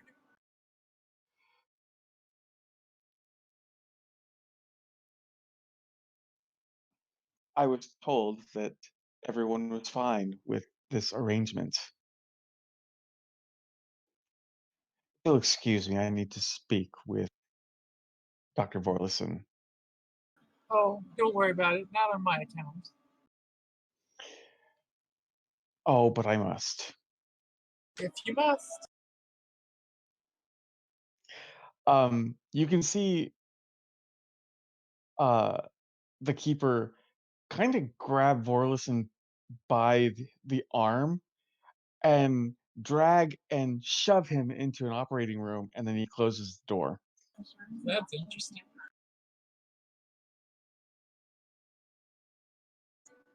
I guess by talking to, he meant in the Klingon sense. Is this where the interrogation starts?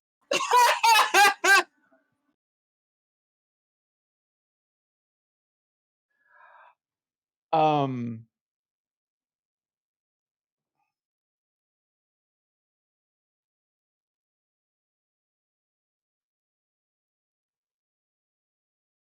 I'll say a few I'll say a good 5 minutes pass.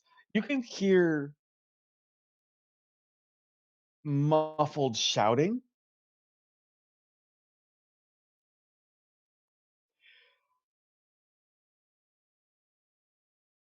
every now and then, but it looks like the other medical officers in there are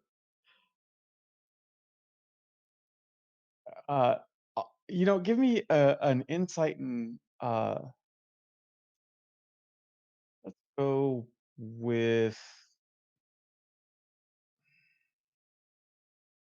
I'm sure the roll isn't going to make sense. I just need a stat to roll off of. So give me a reason and medicine roll. Reason in medicine. Yep.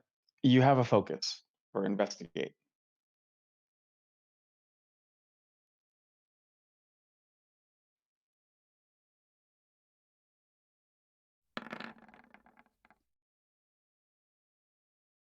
Okay, you only need one success.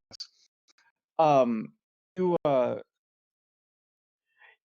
you notice that when Olgin threw Vorlison in, uh, and just after the door closed, there was a brief notice by the rest of the staff, but you saw they quickly went back to their work. And no matter what sound comes out of that room, to them it doesn't. They don't even acknowledge that it's happening.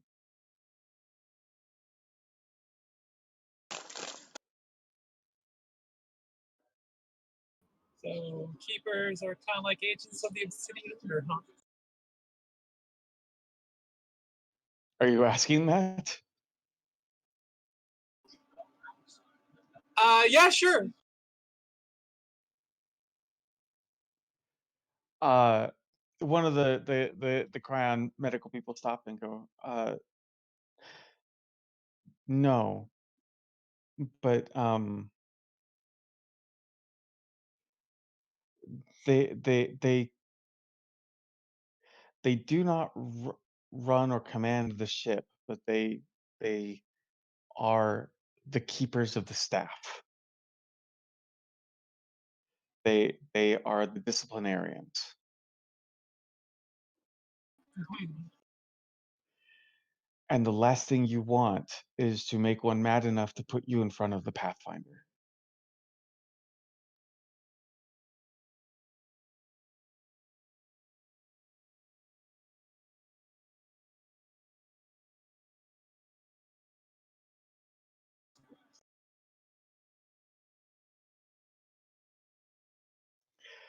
So after about, I'll say 10 minutes altogether have passed. And the Vorlison comes walking out. He does not look happy, but he looks defeated. And of course, Olgin comes stepping out next. And you can see he's using all of his will to go back to the kind of uh pleasant He's putting on uh back on his customer service. yes, he's putting back on his customer service face.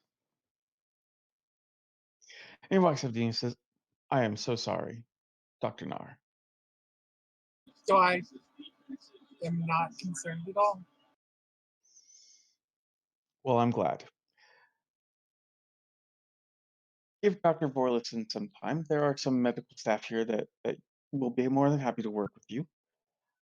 Um, and if you have any questions, please feel free to seek me out. And welcome aboard. And he leaves.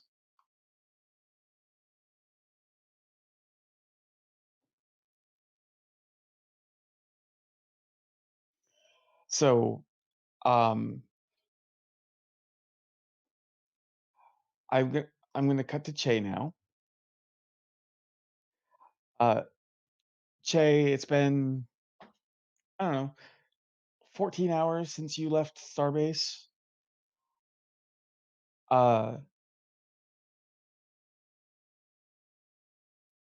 and what are you doing on the ship? Are you just keeping to yourself?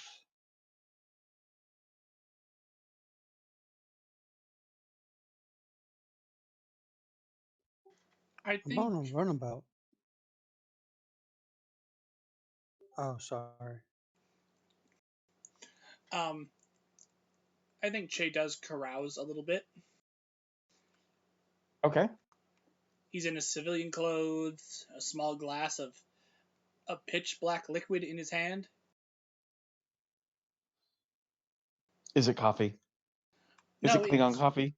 it's shiny like a wine, but it's literally pitch black.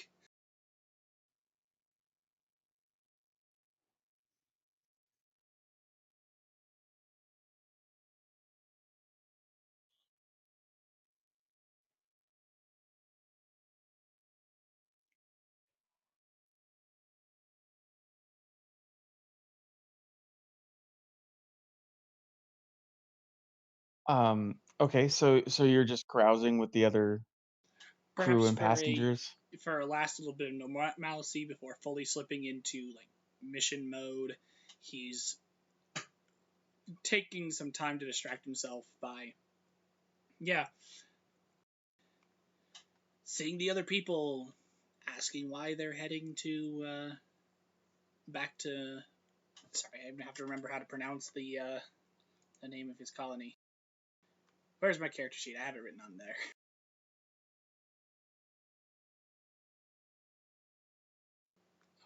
Musato? I forgot.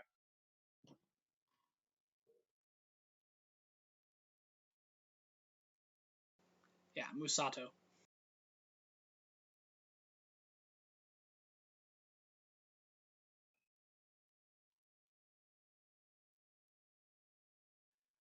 Okay. Um,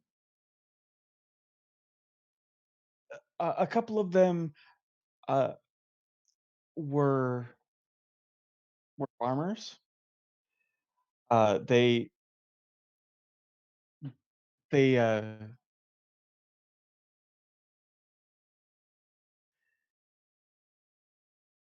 oh god, they were they were at a agricultural type of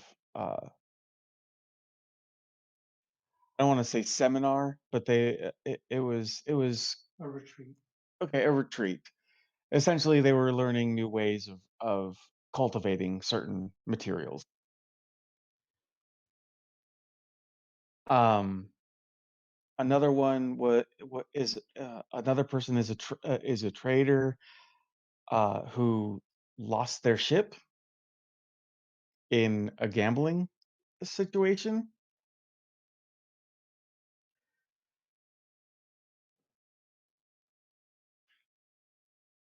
and then the two other passengers are just going because they've never been to Misako.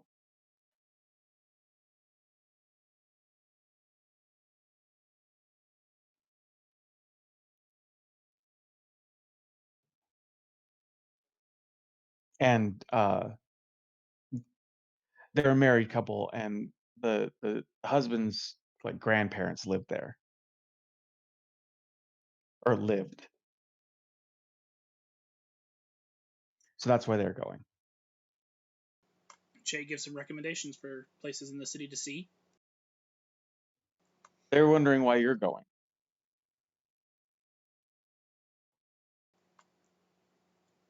Visiting family while on leave. Oh, so you're in Starfleet. Yes, yes.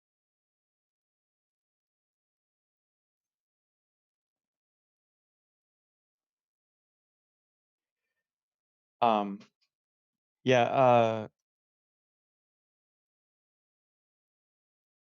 you know that he doesn't really mean anything by it, but another comment by the grandson of the colonists is like he should probably go see it before the Ferasans attack it again.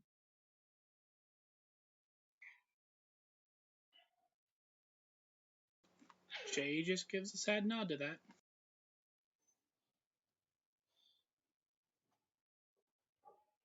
And the wife is like, and I want to see these Kenchaya. Here they're interesting.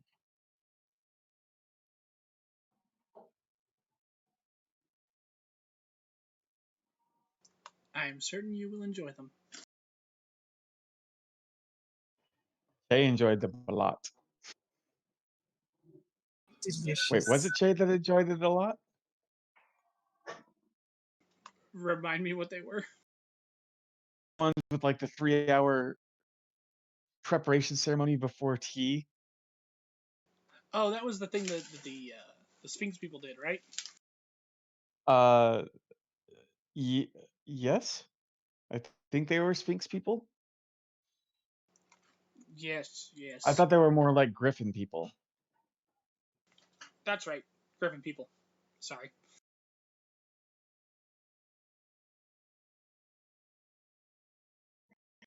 But yes, you remember them. I They were a do. whole part of the whole Q adventure. Mm-hmm.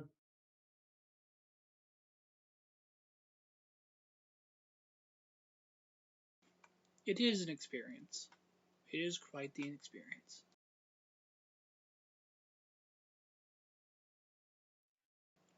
Um, the whole trip is fairly uneventful. Uh, you you know you're able to really enjoy yourself. not being in your uniform, not talking about work. Not living a double life. Not not yet. um yeah, it's I mean, and you're amongst your own people again. You're having a blast. Um the trader is a very bad gambler, but he loves it. I give him some pointers. And he's also a poet.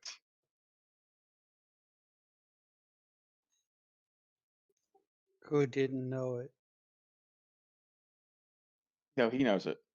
Uh I know. But he talks to you about several of the great philosophers of Kate.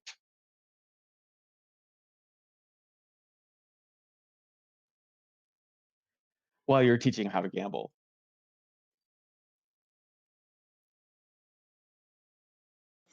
Now watch closely. This is what we call the Ferengi philosophy.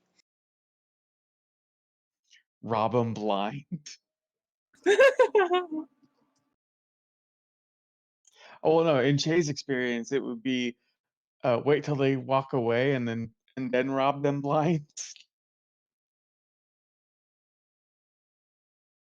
No, Che basically gives them advice on how to spot tells and how to push them so they exaggerate.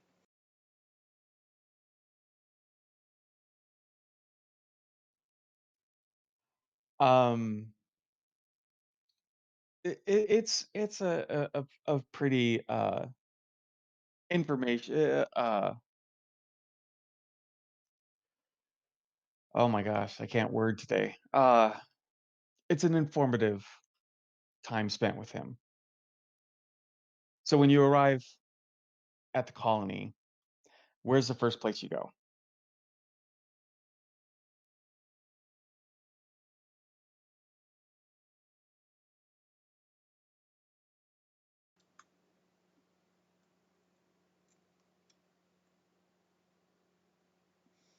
The first place Che goes is actually home. He has a little bit of time before he has to get. Because you mentioned that this group is not far from here, essentially. Um, you were given some contact information on how to, like, seek out to join the group, but they're not, like, based on the colony.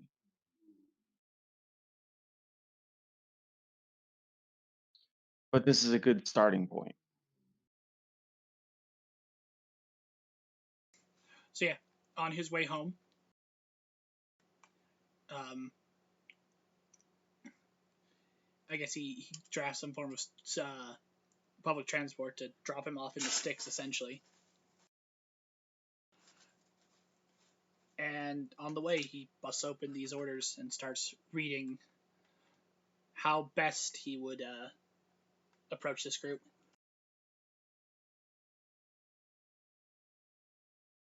So it's all fresh in his head.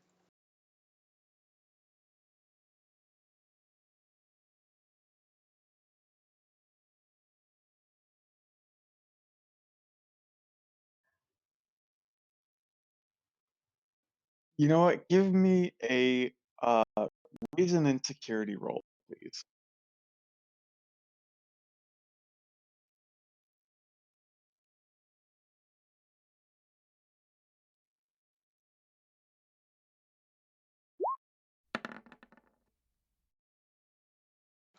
Wait, does that say reason and oh yeah, reason and security.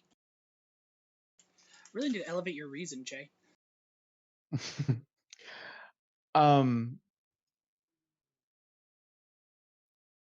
you, you're scrolling through, um, and it says that one of the key things is you need to have a start. You need to start establishing yourself as a resistance sympathizer.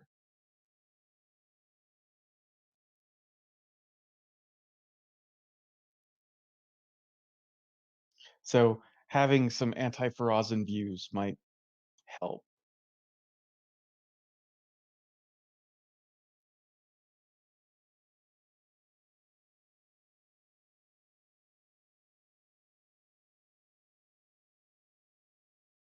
And to start acting like grandpa.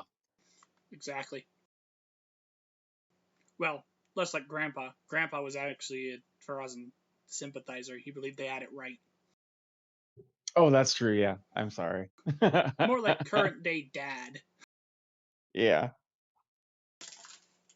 because Dad followed Grandpa's suit, but then after the first bombing, he was kind of like, no, fuck him.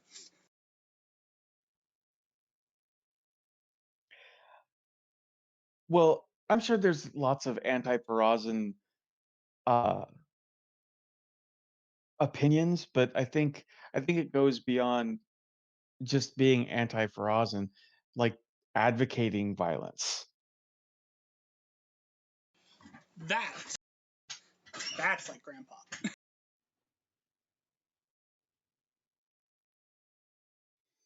Um, so Hmm. you arrive at the homestead. You can see oops, I'm gonna have to bring up your family again. It's on the sheet. I know.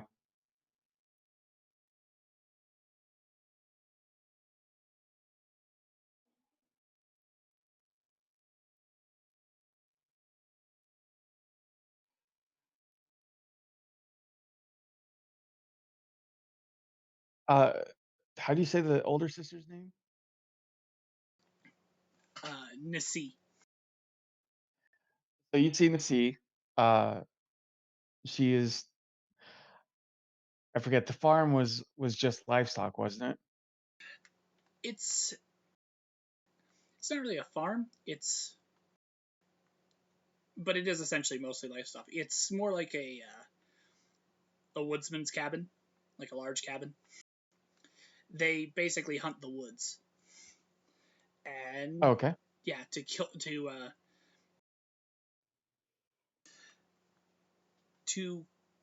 cull the populations, prevent overpopulation, and whatever they take, they get to sell. So, or trade, I suppose, would be the better thing. We are a federation. Well, you see your sister is tending to some animals. Uh and then your younger sister, I'm guessing Lexa, Yeah. uh is reading a book just outside the door.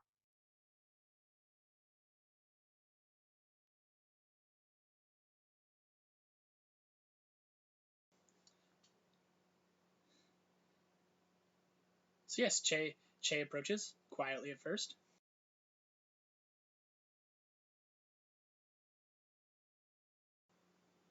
Obviously, trying to not get as close as humanly possible before disturbing them. Okay, Hang on, I'm going somewhere with this. Once he can get as close as he can, he actually just simply shouts out, give me a daring and con roll, please. okay.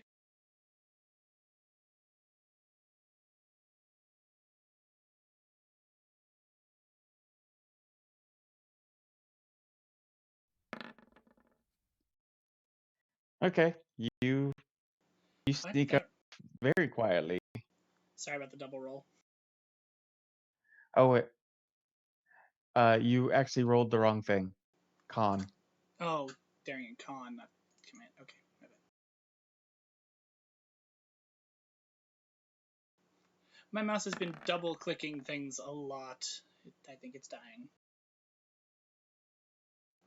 But 2 successes either way. Yeah. You are super sneaky. You are Ninja Che.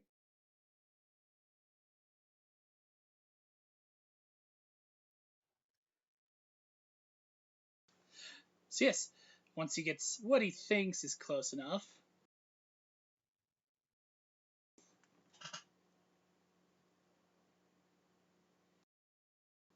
he just simply shouts out, "And who's ready for a surprise today?" Uh,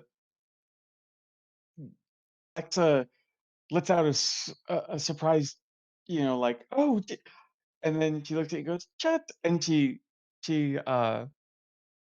gets all excited and runs to hug you.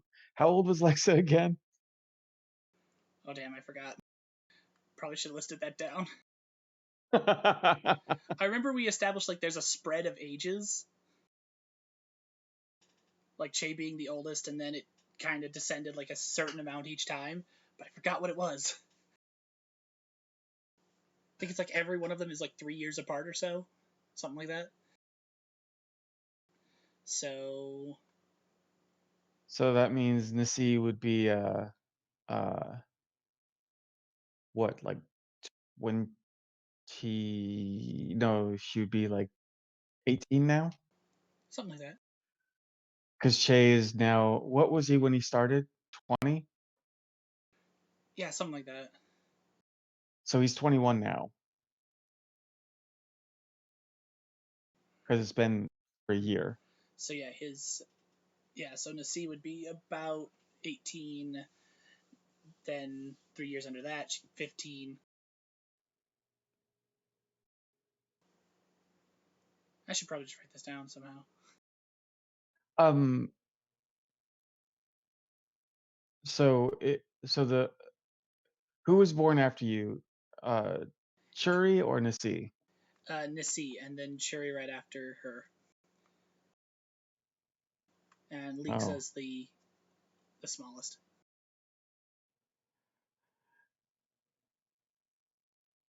Okay, so this whole reckless, violent thing kind of makes sense for a 15-year-old. Yeah, basically, yeah, something like that. I think we established that he's like 17 or so, Okay. because it made more sense why he'd run off on his own if he's nearing adulthood. Yeah, true. All right. I will mark that down. Nasi is also, she also runs up to hug you. And they wonder why you're here. Well, I had a little time, and I was going to do a little bit of personal work. Ship's being retrofitted, so I took some leave. Nasi looks a little down, or looks a little depressed. She goes, I haven't heard anything about Churi.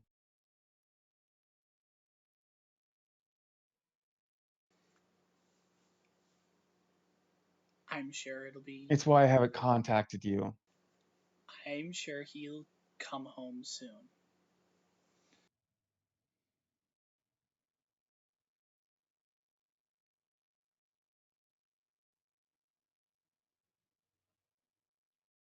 Uh, Lexa goes, I'm sure you'll bring him home. I mean, that's why you're here, right? Che just gives a small wink. Maybe.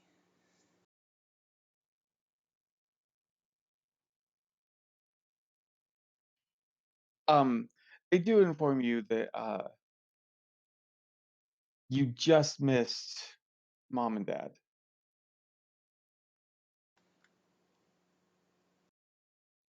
They they had to travel to Kate to finish a medical procedure that Che's dad needed, and he'll be back in a few days. How have they been doing since their injuries?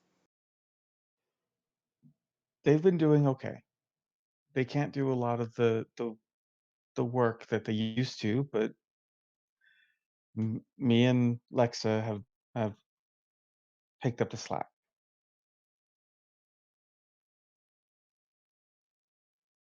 That's good. We can't let them take our house. No, we can't.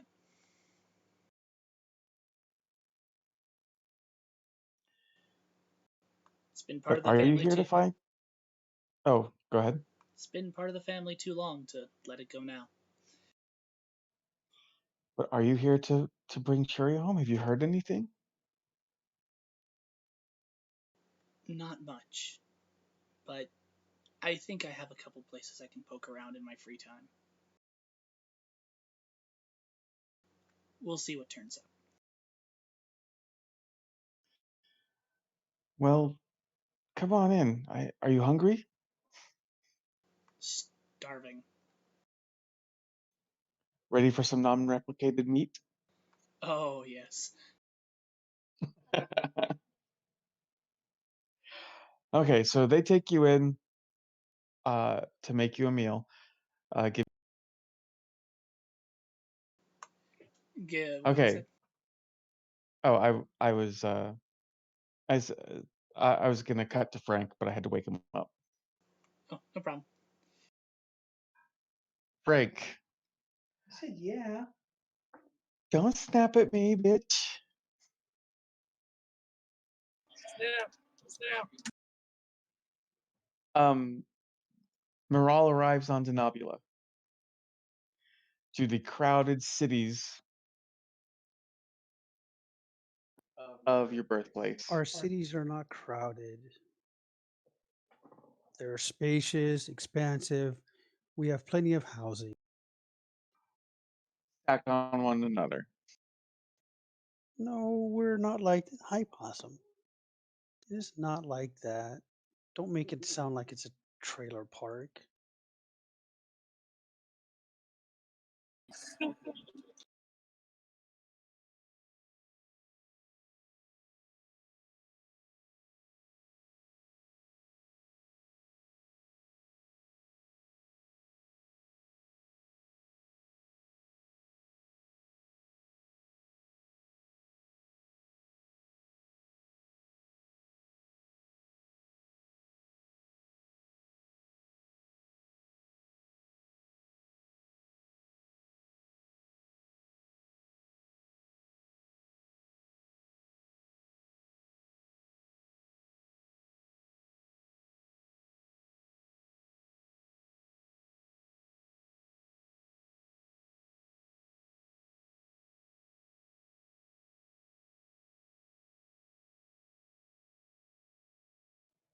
Sorry, I'm reading the description of Denobula to see if there was anything that actually described what it looked like.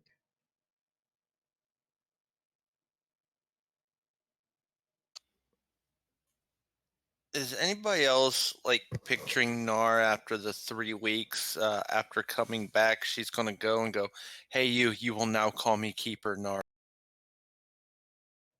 I highly doubt that.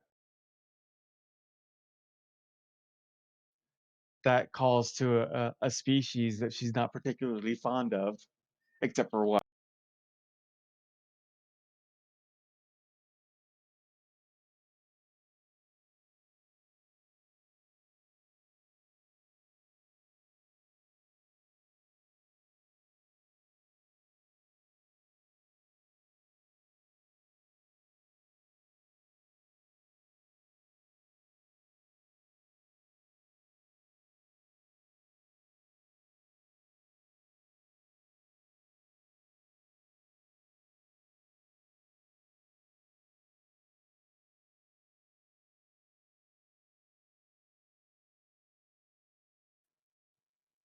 Okay.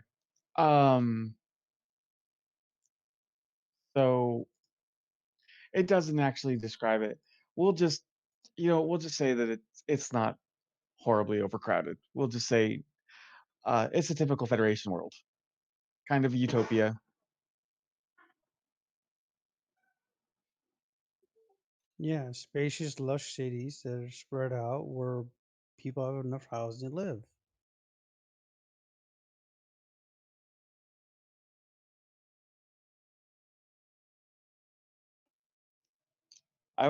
see, in my mind, I was picturing Denobula a lot like Coruscant. Yeah, no.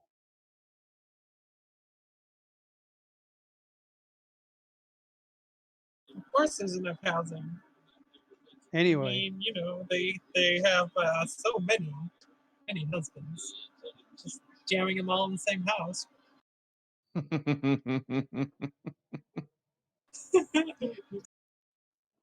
So you arrive at your mother's house. at the family compound. Well, now that makes it sound Um, like you're like some kind of like cult or something.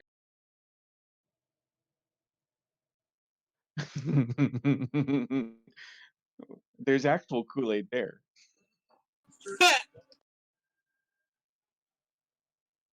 It is not called Kool-Aid. You're right. It was Flavor Aid.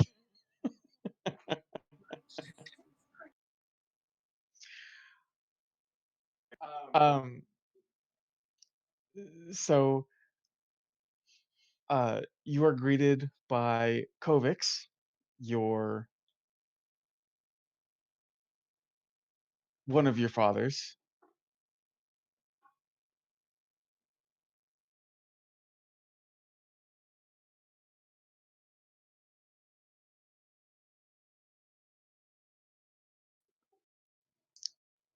Okay.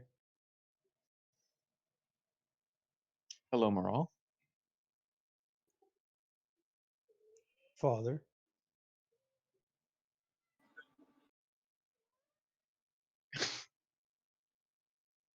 It it would be nice if I would I wish it was under better circumstances that you were here.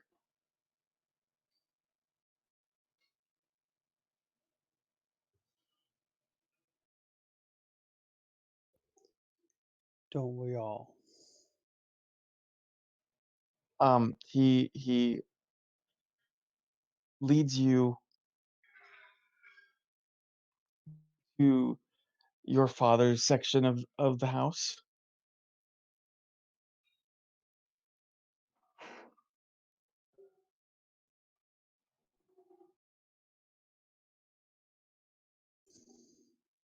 Which of course has been sealed off By authorities or by the family? by the authorities. Is it like a tape or Think of it kind of like Mass Effect. It's got that holographic kind of beam tape thing. she just crosses it and opens the door and walks in? As, as you cross it, uh, your other father's like, yes, Possum, you're a pretty boy.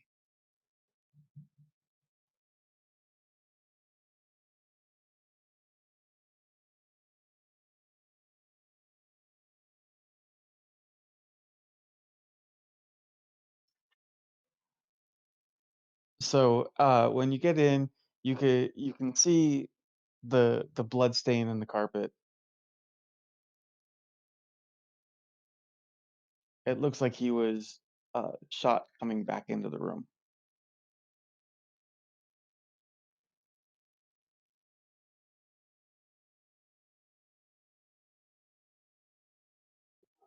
So he was coming like from his bedroom, or He was coming from the main living area into his bedroom. so that's where he was shot. In his bedroom, yes. He had just crossed the threshold, and just by the positioning of the blood spatter, you're thinking as he crossed the threshold, he was shot in the back.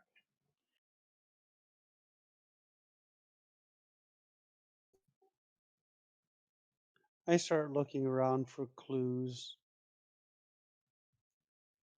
anything that would point me in a direction or that would give me something of a hint as to what happened.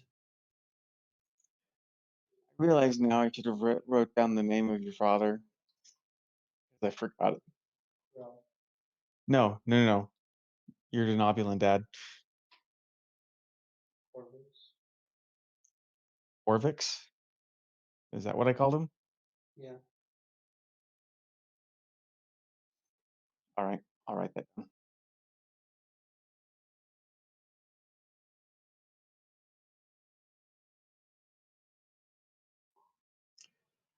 Um, it, he's you hear him from outside of the tape. He's going, "I don't know what you're going to find. The authorities didn't find anything."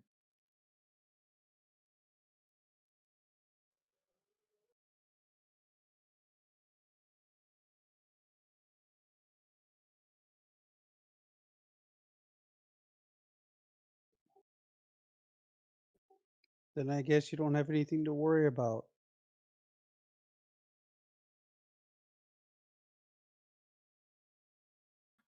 So what are you going to use to find clues? Pulls out her tricorder from her bag. Okay, so give me a control and security.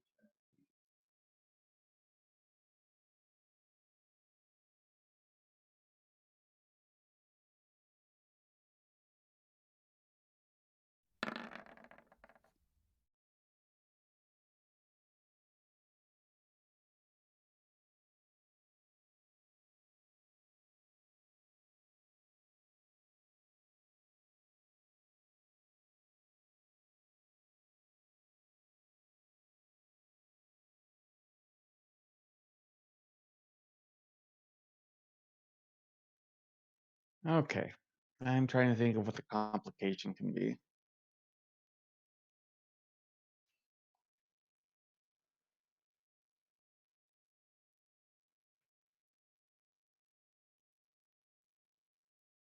Well, you know what? The first clue that you find is the residual energy of the weapon that was used.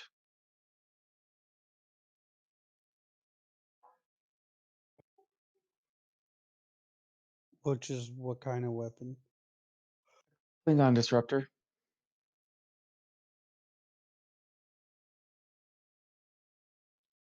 Unfortunately, those are fairly easy to come by.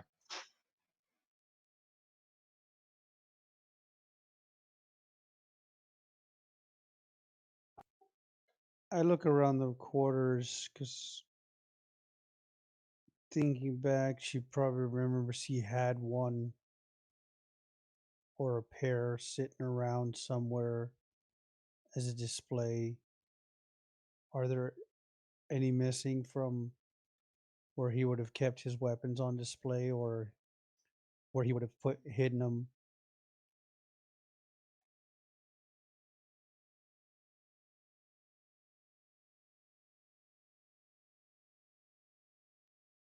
That is going to require an insight and security roll, please. Insight? Yes.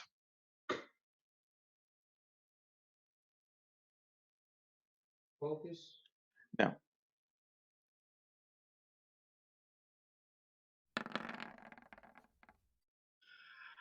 Okay. Um,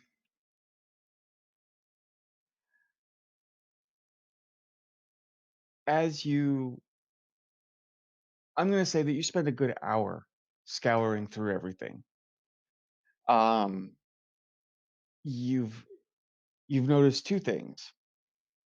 Well, actually, I'm not even going to say that. The first thing, one of the things that you notice is due to your childhood and being around your father a lot, you knew that he kept a, a, a weapon underneath his mattress, a duck hog. That's missing.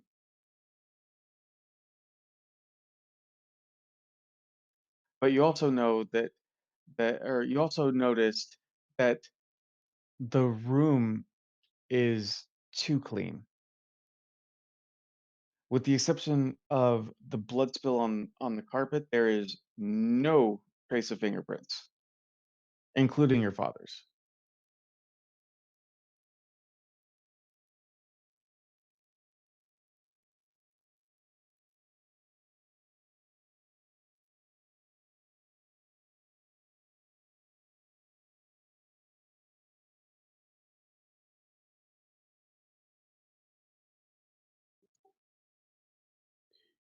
Is there a way to determine who cleaned the place?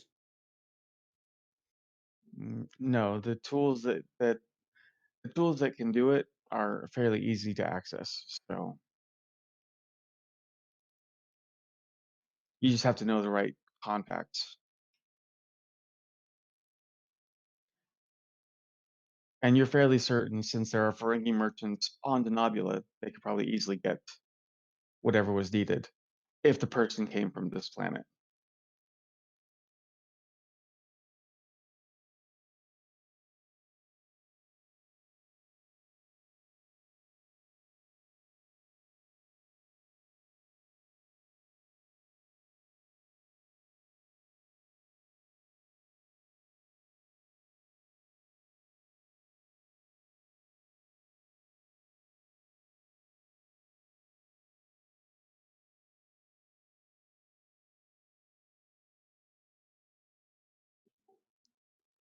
As she walks out, she asks her other father,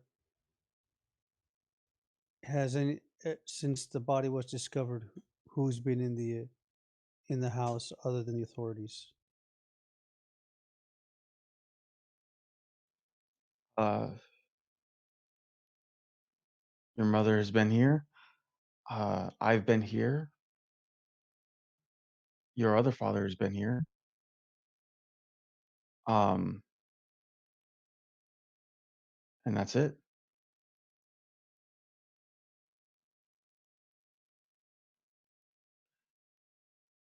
I know that it didn't seem like your father and your and mother weren't weren't close, but his death really struck her.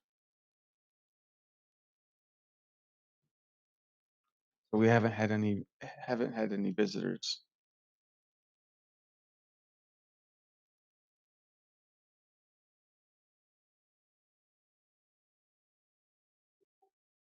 Where's mother? In her room.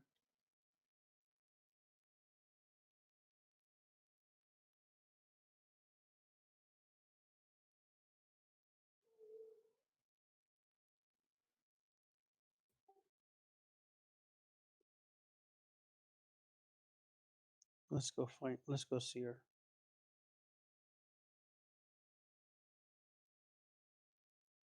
Okay. So you go to your mother's room. She is uh sitting at her desk, and it looks like she's reading something. Or it looks like she's reading, sorry.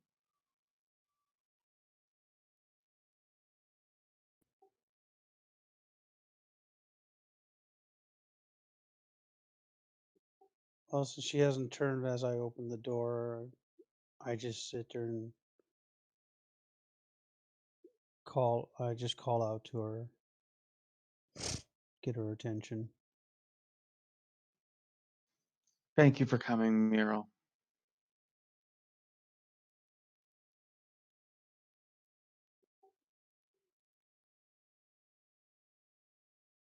How are you holding up?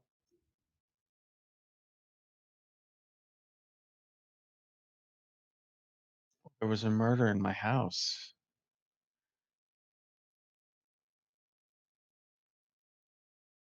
Not exactly a comforting feeling. But who would want to kill father?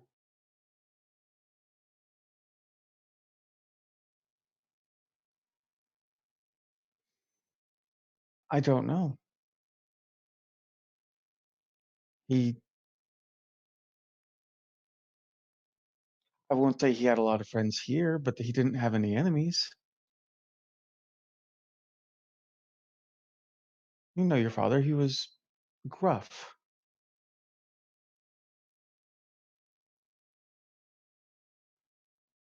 He was very anti-denobulan. Or not anti-denobulan. He was He was Klingon, mother. You can say it. fine, he was Klingon on a planet of gregarious people.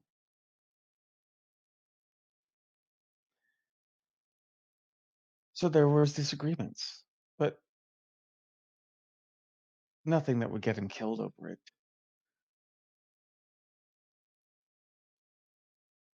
You were technically the only person he ever fought with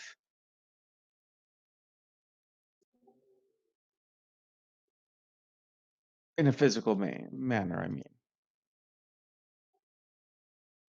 Actually, I fought with both of you Well, but you fought him in a physical way. because he wanted me to be Klingon.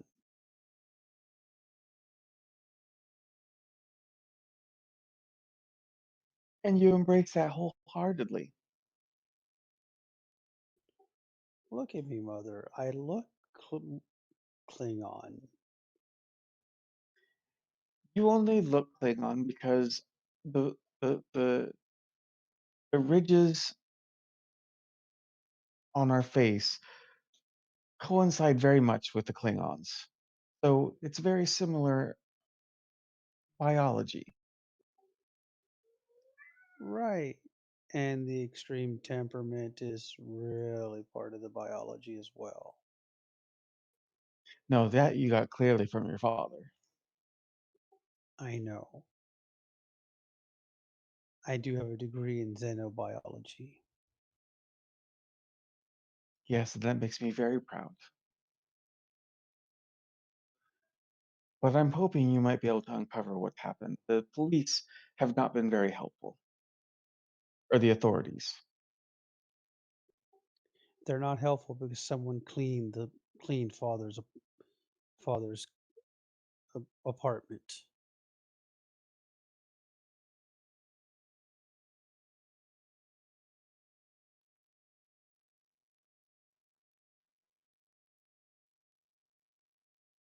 Then how are we going to find out who did this?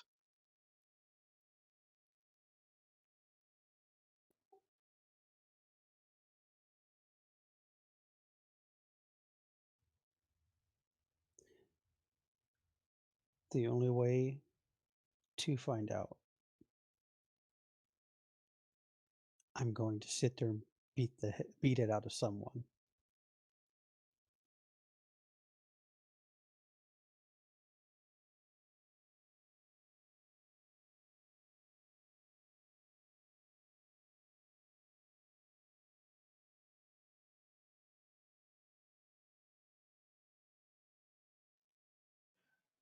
Normally I say I would not condone violence, but I would like to know who did this.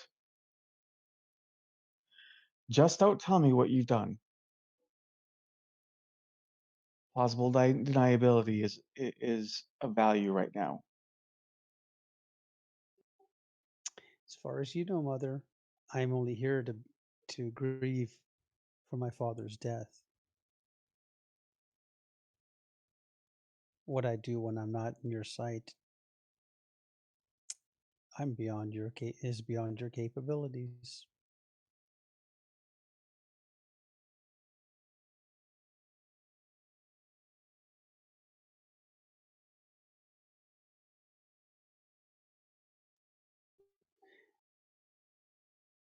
Just don't try to deny it if you have to patch me up from some cuts and bruises.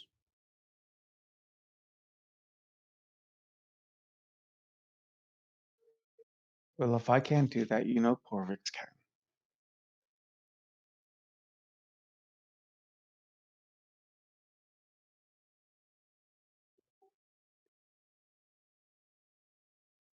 But for the time being, I'm going to put my bags up and I will go out and find some information. I know of some areas.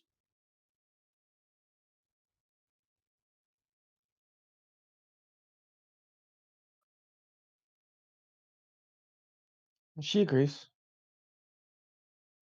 You know, and she'll walk you to your room, which hasn't been touched since you left for Starfleet.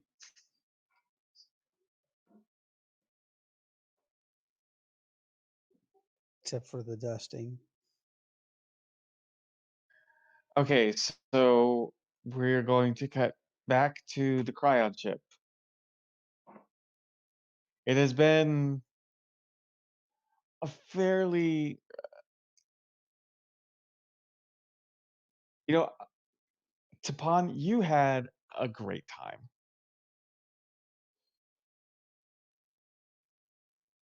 The engineer,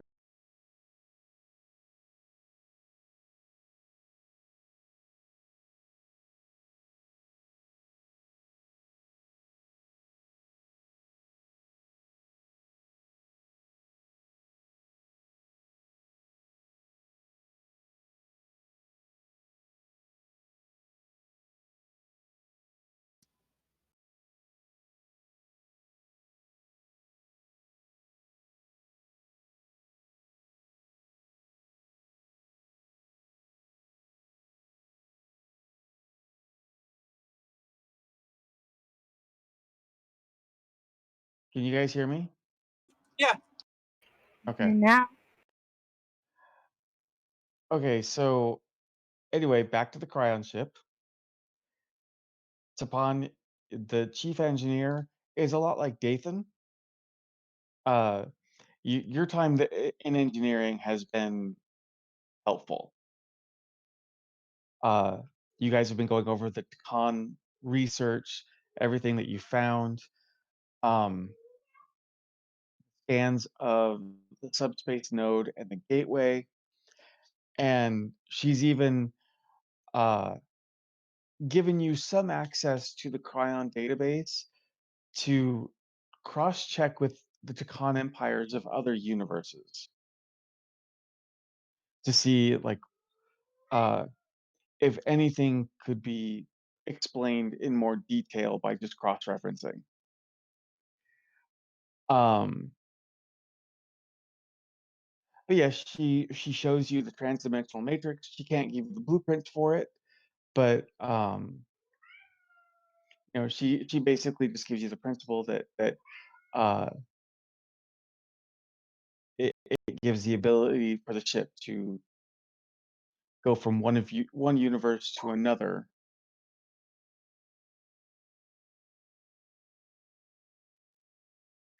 And so she's just generally more than pleasant.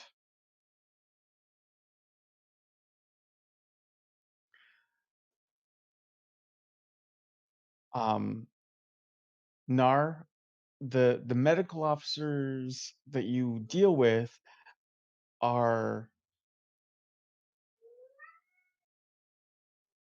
oops, hang on.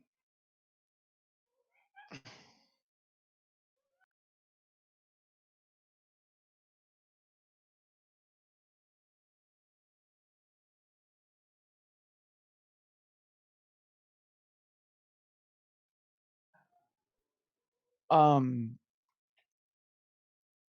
the medical officers that you've dealt with, well, not super friendly like Dathan, they're at least cordial to you. They they show you certain methods that they can that don't violate their their prime directive, but they can't give you access to their medical database.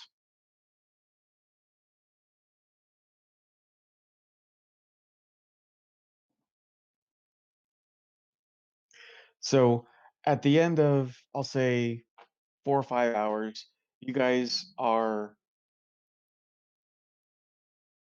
off duty. So what are you guys gonna do?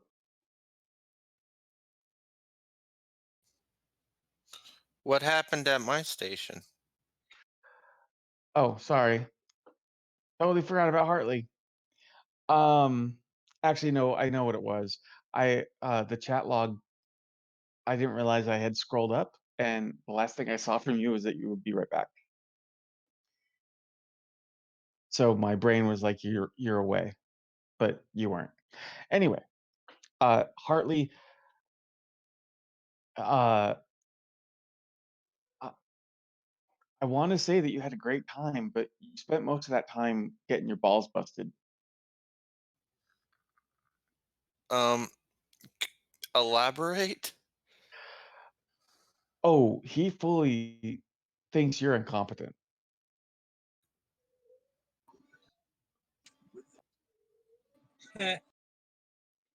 Also, what happened in medbay? Because like last last thing I caught before Hartley again was you were talking about. So you didn't hear any of the things that I said about Nar? Nope. Oh, I love this computer. Um, you with Nar,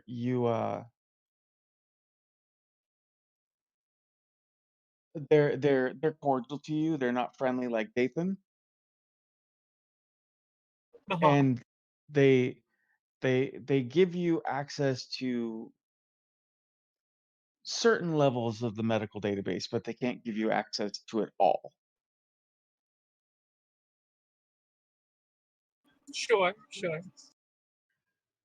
Though I will go ahead and take advantage of that and memorize anything that seems like it might be useful to anything in my field or my research or whatever. Oh, anything pertaining to your research is off limits to you. Just, you know, like I said, anything that I can see, just go ahead and memorize anything I think might be useful in any areas, really. Unless it's all stuff I already know, in which case, why? There's no real need to.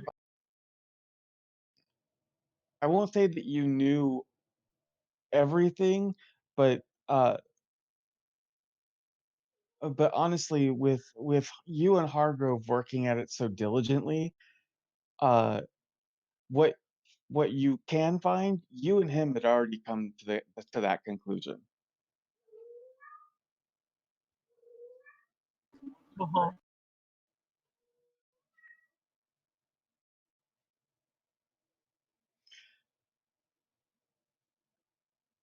But yeah, that anything like that goes further into your research is off limits to you.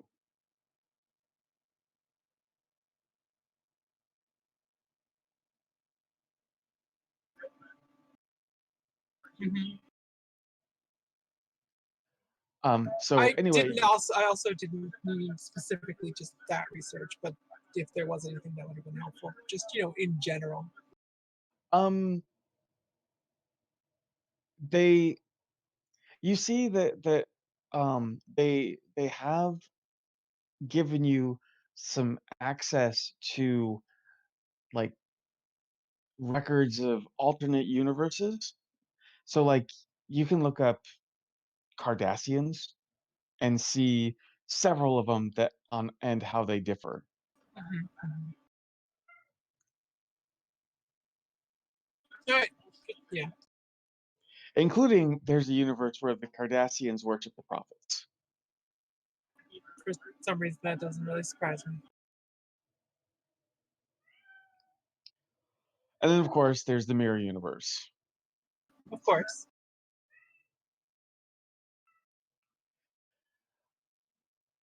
Um but and then as far as Hartley goes, uh yeah, no, you are put through your paces, man. Okay, ball busting. You mean he's constantly berating me, or am I legit screwing something up and he's getting on to me about it?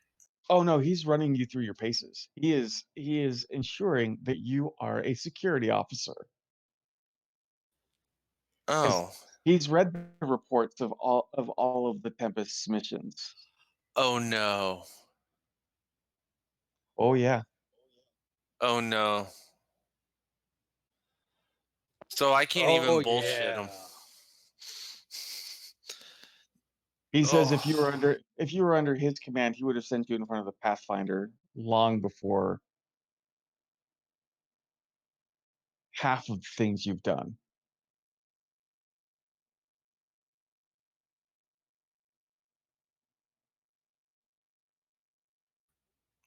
it Oh yeah, says, you thought Honorin wasn't happy with you. This dude, oh no, he totally thinks you're stupid. quick question. So Oh yeah, because I'm in his section. I literally have to do the shit that he's putting me through, right? Yes, you do. Okay. Just making sure. Okay.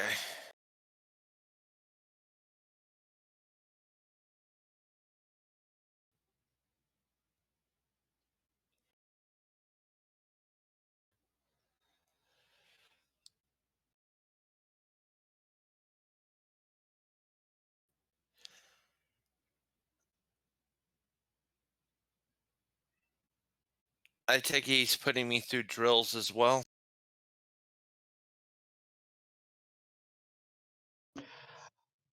Yes, he is putting you through drills. He is and he's pretty much insisted that tomorrow you start uh weapons training because by according to the reports, you do not know how to handle an energy weapon. They do tend to blow up. Yeah, I can't say nothing to that. I can't even respond. I can't.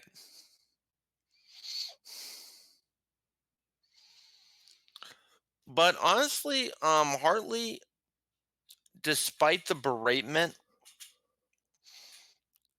and everything else going on, um, is she going to be training under their weapons or Federation weapons? Federation weapons are pathetic. Oh, so she's going to be training with Krion weapons. Yes, they are. Yes, she is. She gets a little excited over that.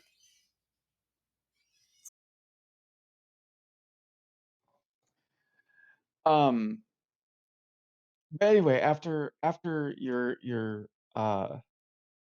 initial time in your departments, you guys are off duty. So, what are you guys gonna do? Clean up because I'm pretty sure my character's been going through physical training as well as beratement training.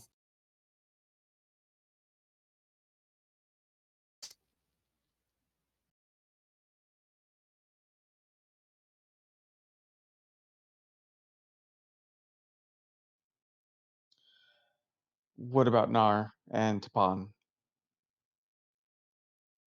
What now? What is Nar and Tapan gonna do after their assigned duty rotation? Go back to the quarters, I suppose, where it's warm, Yep. and work on my research project.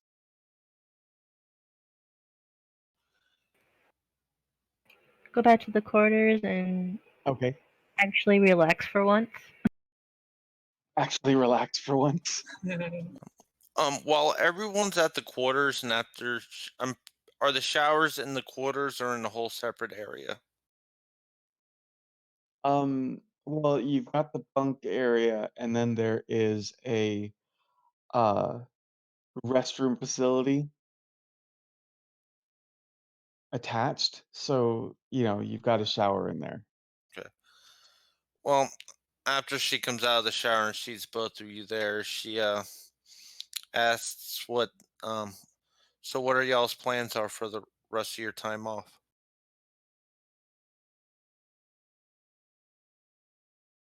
This.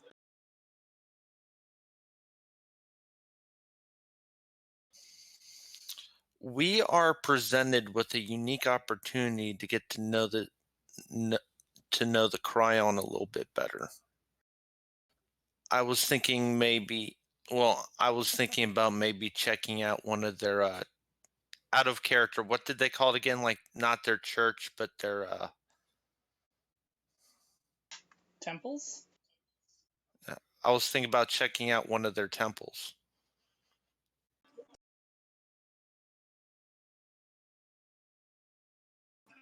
Well, I suppose it might be admirable to do a little reconnaissance. I'm not sure their religious devotions would be the best way to spend your time. Well, it might help us understand their culture a little bit better.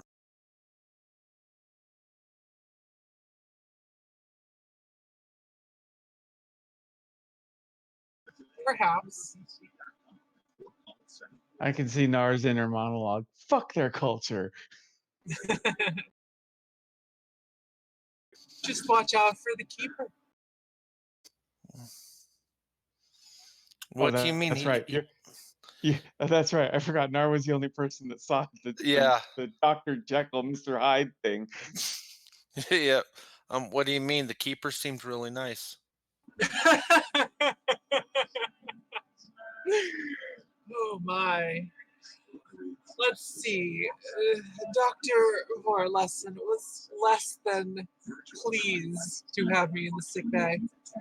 The keeper bodily removed him to a separate room so that the yelling could commence. It was quite interesting, actually. So the keeper outranked the doctor? I'm assured that they are not like the Obsidian Order of old, but I'm not entirely convinced that wasn't just a show. In case someone was listening. Okay. Did the keeper give us out of character, I forget. Did the keeper give us permission to check out the temples while we're here? Oh yes. Okay. Well, the keeper did say we could check out their some of their temples while we're here. Certain. And if you wish to do so, go right ahead. It might be interesting. You might learn something. I don't know what exactly. Like I said, I'm not sure I see much value in checking out the religious devotions, but if there is something there, perhaps you can find it if you so desire. Well, again, I find this as a unique opportunity to learn some of their culture, so I'm going to take advantage while I can. And any of you are welcome to join me. For now, I'm going to stay here. That's fine. Same. This is my vacation time. I'm actually going to relax for once. You know what, Emily? Since we haven't done it in a while, go ahead and give me a control and medicine roll. You with a focus. I need 3 successes. Ugh. No momentum. Um,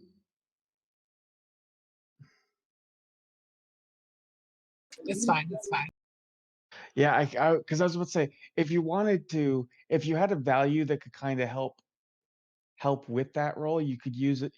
You could use a determination to get an automatic uh die at 20, which would be 2 of the successes, but you don't have a value that would do that.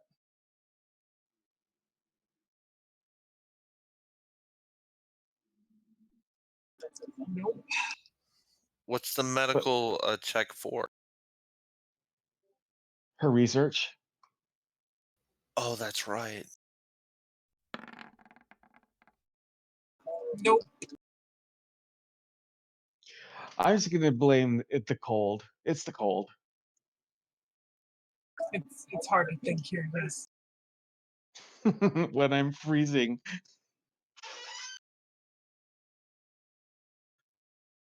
Someone get Nara a blanket. All right, so you're going to go to one of the temples. Yes. Which one? There are 8. Um, I'll. Each one devoted to a different path. Oh, okay. Well, is there one on the floor that I'm on? Yes. Yeah. Out of character, the reason she's doing this is she really wants to go on the holodeck, and there is no holodeck. So she's trying to distract her mind from her day. So yeah, I'll go to the one on this deck. Okay, so this is the Temple of Brogyra. You notice it's a fairly large area.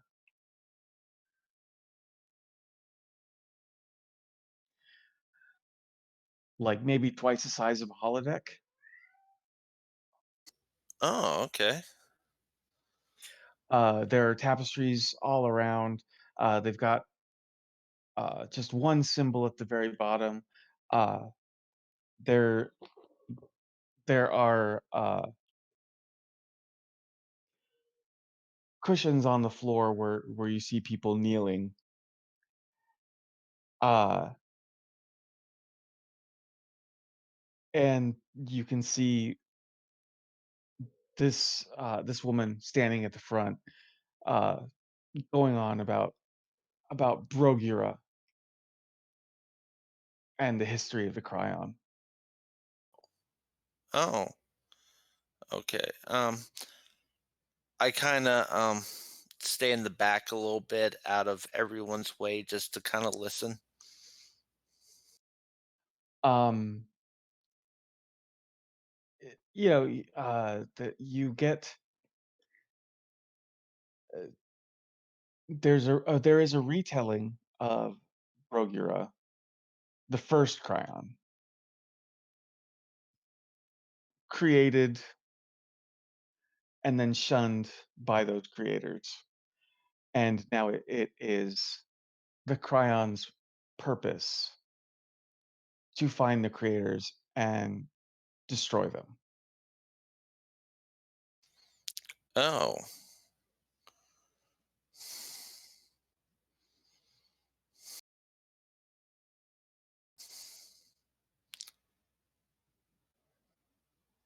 And there there's lots of history because another thing you found out is the Cryon Empire or the Cryon Imperius has been around for 10,000 years. oh, wow.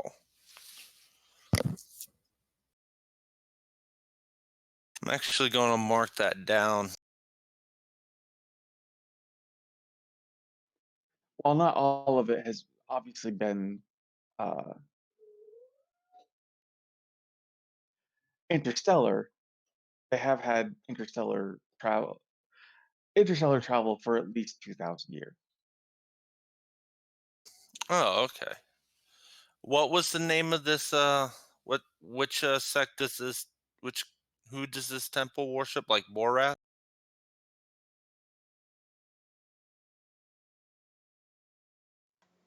Rogira.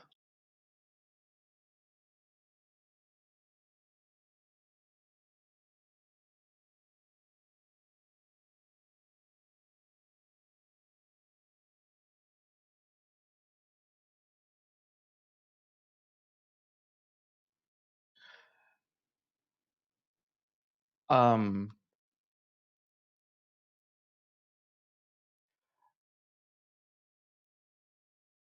you know, one of the things that you're getting from the Path of Brogira is they are a very uh, militaristic sect. Since they follow the path of the first Cryon, they are obviously right, and they must lead the Cryon Imperiix.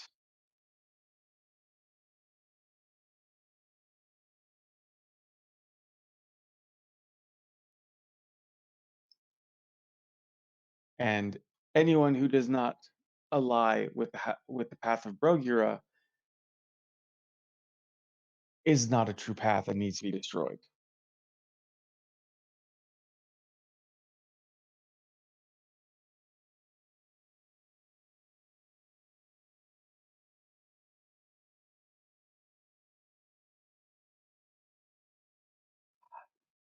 You know what, Darby? Go ahead and give me this is probably gonna be fun. Uh, Sorry, I'm kind of typing all this down as you say. But you want me to make a check? I want you to give me an insight and security check. It may not be too bad. I need 2 successes.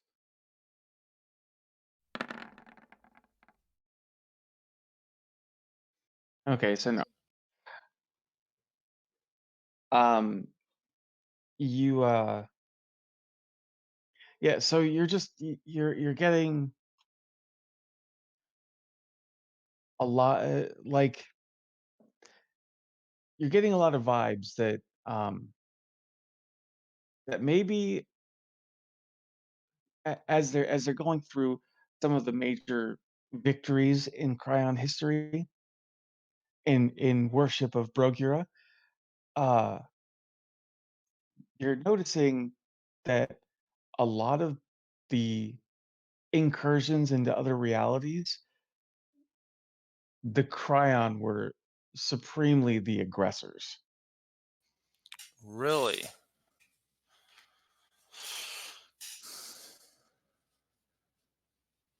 So a lot of the wars and other stuff that they have fought, th- most of the time they were the aggressors.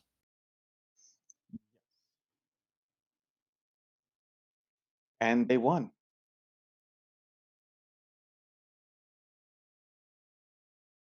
But another thing that you've learned, because Hartley wasn't there when Kias went through it all, is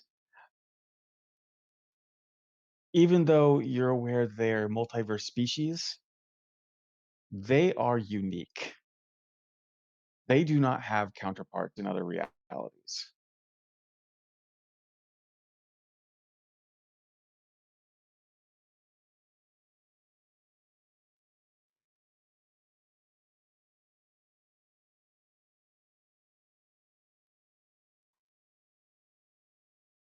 Really?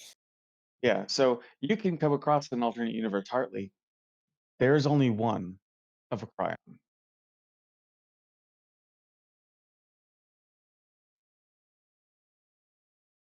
That's because every other reality thought they were dicks and killed them off.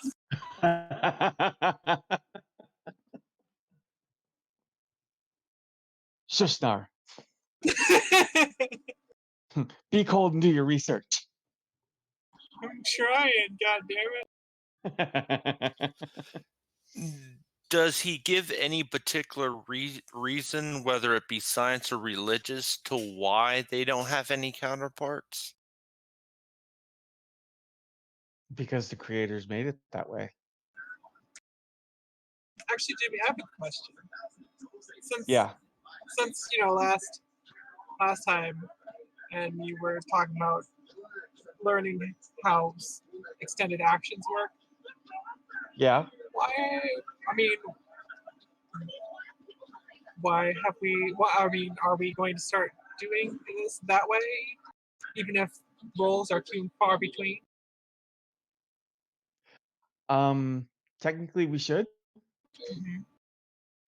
Um, and if you want to, we can. But I had uh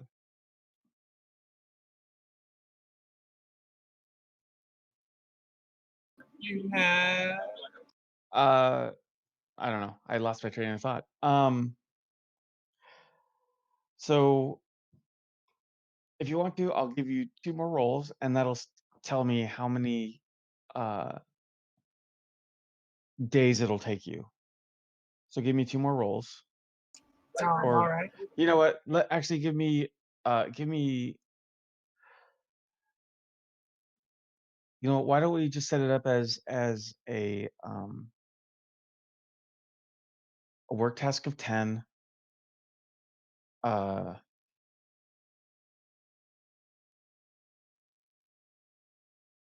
so go ahead and roll. Let's see. We'll do medicine and control. Okay.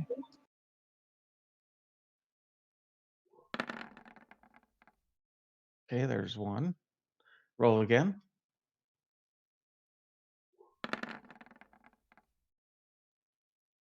Two. Roll again.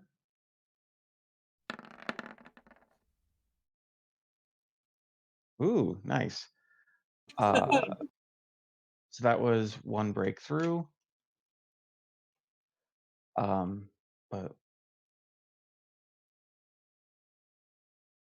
roll again.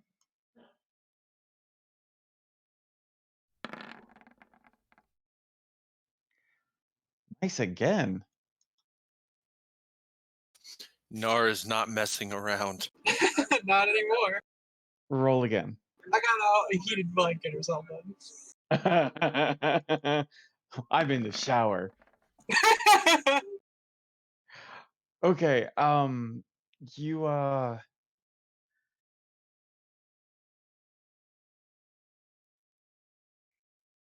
okay. Uh I'm gonna say it takes you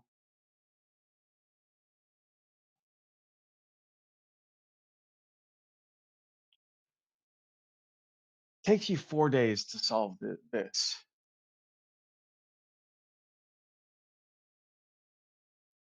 All right. Um,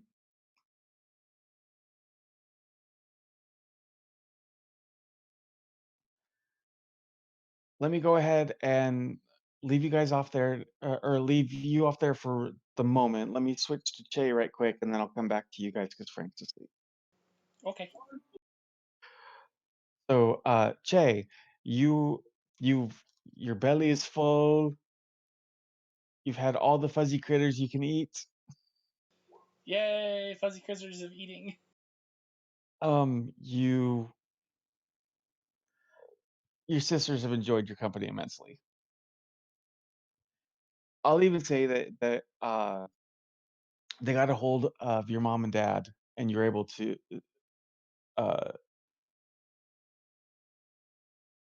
they got a hold of your mom and dad, and you were able to talk with them as well. And they're glad to see that you're okay. They're glad that you're back in communication range. This is good. Yes. Um, you know, obviously they're still very worried about Shuri.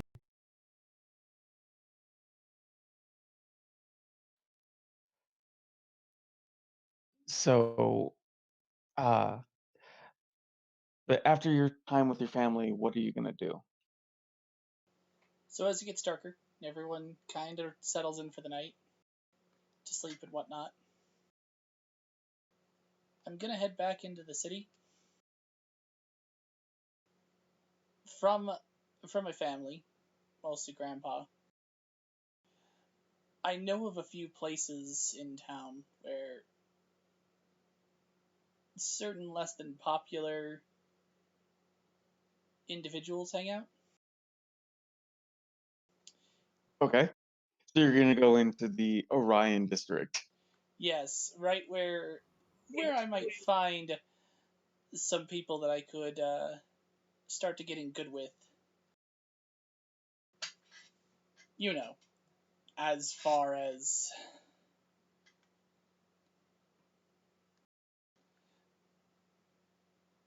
well, I'm following the mission. I need to get good in with certain people to meet certain people, so I can get recruited to this thing.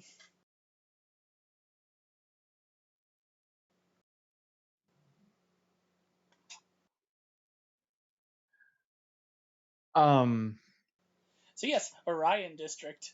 Hmm. with green slave girls.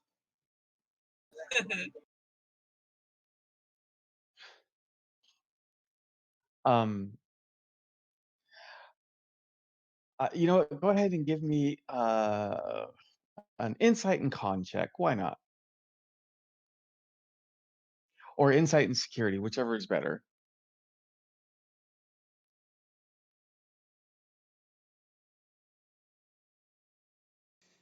Either insight and security or insight and con, you said?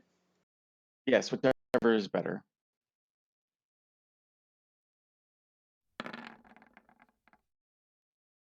Oh no. Oh no.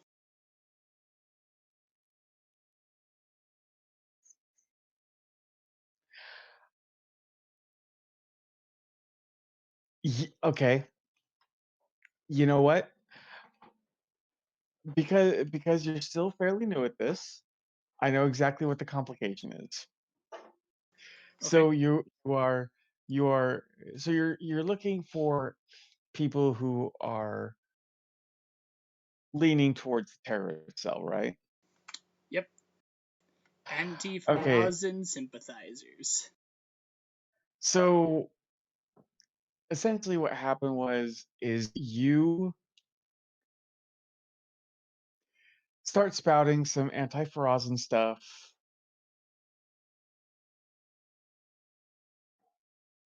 and while you have some people that are like, yeah, you're right, they're dicks. Um, I mean, you're not going to get a ton of people to disagree with you here, considering that Ferozans like to attack this one the most, but this colony the most. But unfortunately, you catch the ear of, I won't say Ferozan supporters, but they are strongly against acting against the Ferozans.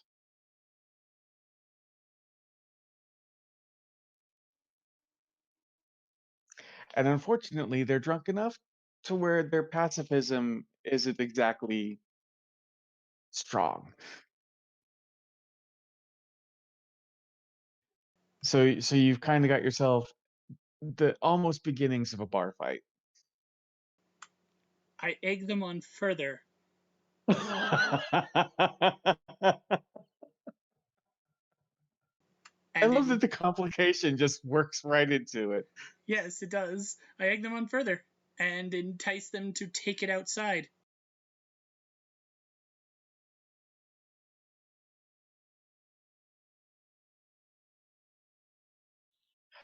We're gonna have a They will cat happily fight. take it.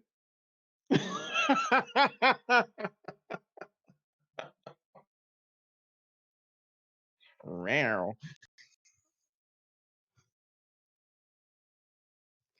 All right, so oh yeah, they will happily beat your ass outside. How many are there? There are 5. 5 of them? Mm-hmm. Okay. Let's see how many Che can take. And he's gonna try and take a good beating. He has to sell this and make it look like he actually is willing to completely destroy people for these beliefs. Okay, so I need since you're not using a phaser, go ahead and give me a daring and security roll, please. You need 2 successes.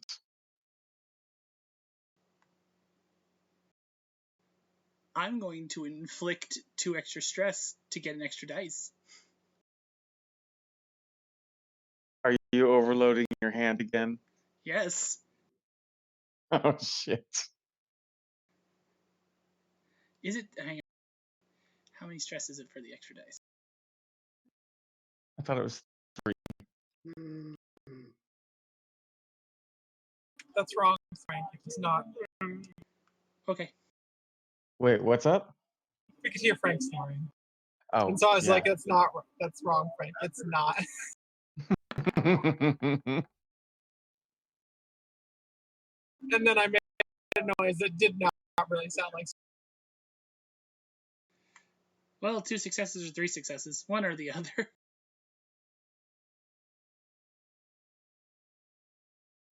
I'll take the last one. Stupid double clicking mouse. I'm gonna get a new one of you. Holiday money. Shake fists Okay, angrily. so you hurt yourself, but you go ahead and roll for damage.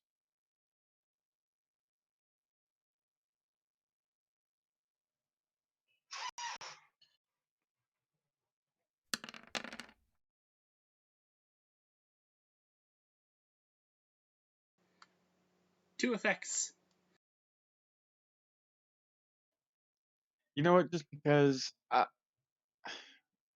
don't quite get this, and I don't. You, I'll say for the effect, you knock his ass out cold. Uh, I'll just say you nailed him right across the jaw, and he went down. So now there's 4. Hooray! Just Are I there just any wanted to see how that. more? I just wanted to see how that first one goes because you're gonna get your ass beat. Yeah. He takes out the first guy, pitches him in a dumpster, turns to the rest and goes, "So are there any other whiskerless assholes who aren't willing to defend their country?" So yeah, they all pounce on you. The beating is severe. Oh yeah, it is severe. Um,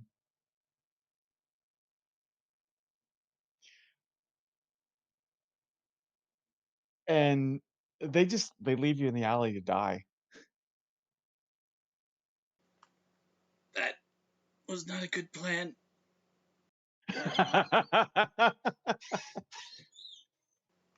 Oh god, where's the dermal regenerator? um, at which point you see uh somebody walking towards you. Shay's trying to struggle himself up and get back to the car. Or I guess they don't. There aren't cars. What would they be in Star Trek? Like a what do they call them? I guess they would be cars. They just fly Ground because I've seen. skimmer. Well, no, I mean they're actually up in the air. I mean, I guess they'd be shuttles, but Yeah, I they just be mean, shuttles. All right. Towards his small personal shuttle. I know I well, keep a first aid kit in the back. Just gotta keep my kidney from bleeding. well, as you're struggling to get to your shuttle, uh, there's somebody kind of takes your arm and kind of drapes it over his neck, and he's supporting you as he's helping you. And you're gonna say, that was an incredibly stupid thing to do. Do you know what? It's okay. I got this. I really got this. I promise. Y- y- are you sure? Maybe, but stay right there. Yeah, well, he leads you to your shuttle. Yeah. Che digs out a small emergency first aid kit and starts applying like bruise patches and a trauma stim.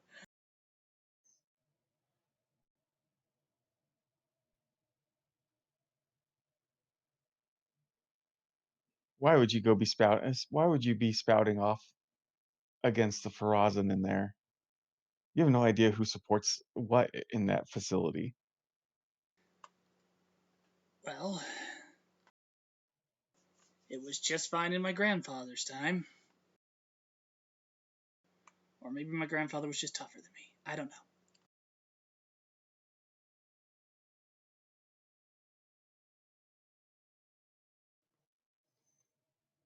You must really hate the Ferasan.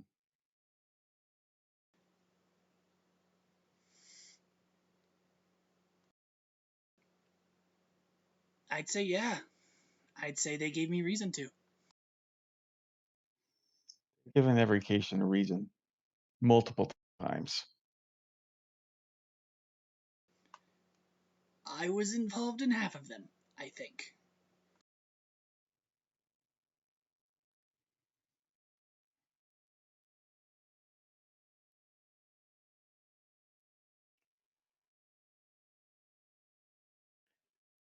How desperate are you for payback?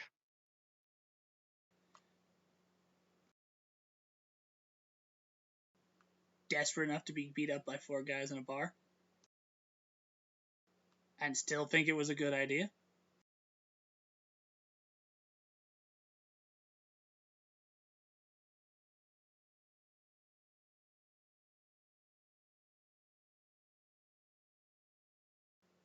Look, man, I'm not from the city. I'm not from this place. I'm out in the country. We've been bombed twice. We've been bombed on this world and the home world. Here in the city, things get fixed quick. Not a lot of caring for things outside of the city limits, though.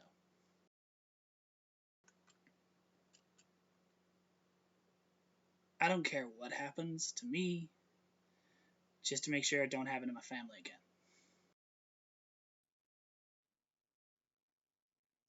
I can get behind that sentiment.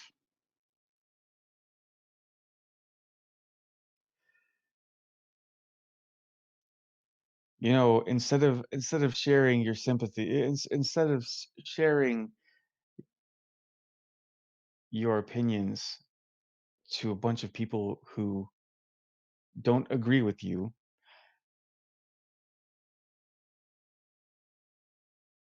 I know a place you can go that the people share your same sentiments. That'd be real nice, cause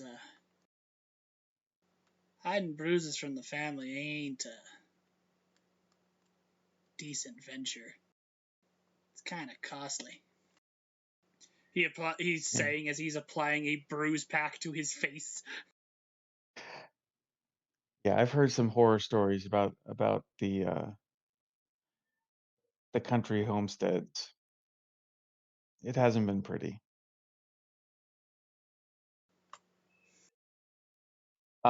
He tells you that in the next day or so, to visit this one location. It's on the outskirts of the city, on the opposite side of the city from where your homestead is.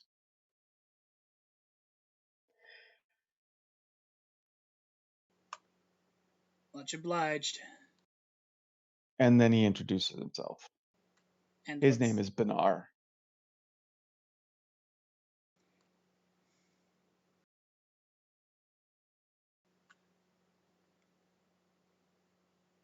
pleasure to meet you, Benar. Internally, Shay's eyes narrow.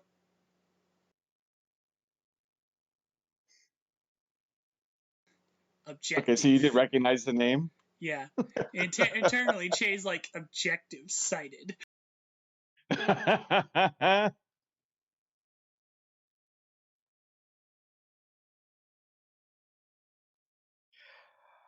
Okay, so back to the Krion ship. Nar, you found an extra blanket because you stole Hartley's. Excellent. You got some fish juice because it's hot. Hot fish juice. So, you know, you got your warm, cozy, like comfort morning comfort stuff going on. Why And would why would she steal mine? There's 4 beds and 3 of us. Shut your You face, right. need warm blood. 3 You of them. self regulate. She right, she took her blanket, the one that was on the empty bunk, and then she took yours. Again, shush your face, warm blood. You self regulate.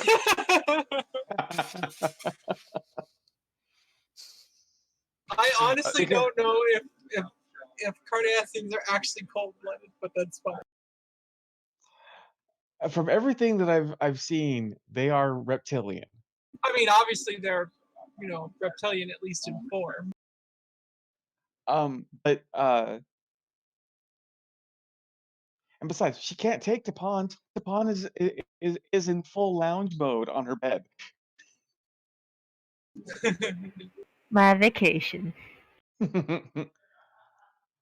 um, but with you all cozy and whatnot, you are able to get work done like you have never been able to get it done before. So after a few days, you solved it.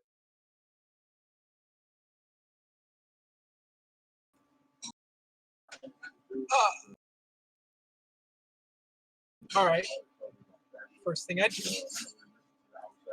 is just to make sure, I send a copy to Dathan. Okay. I'm like, Dathan, and yes, I actually use his name. I think I got it. Look this over for me. What you don't see is Dathan doing a happy dance in sickbay because you used his name. Right.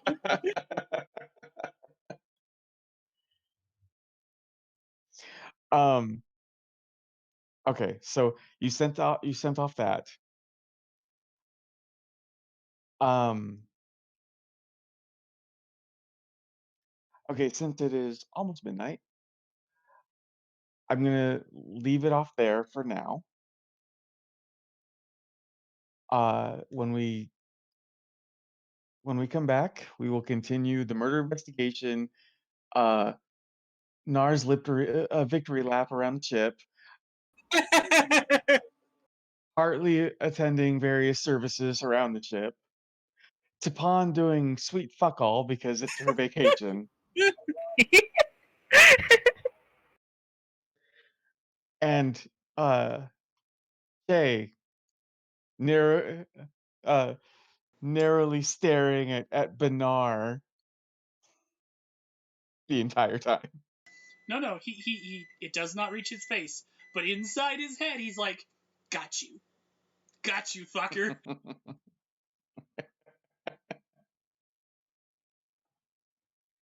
Okay, I so mean, he has vacation, so since he's like focused on this guy, wouldn't his pupils just get really wide instead?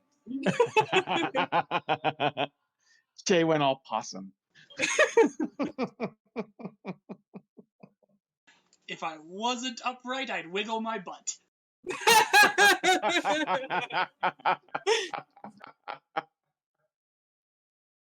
All right, so say goodnight, everybody. Good night, everybody. Good night, Good everyone. night. Good night. Don't know why I said it that way, but I'm gonna keep going with this voice. Okay.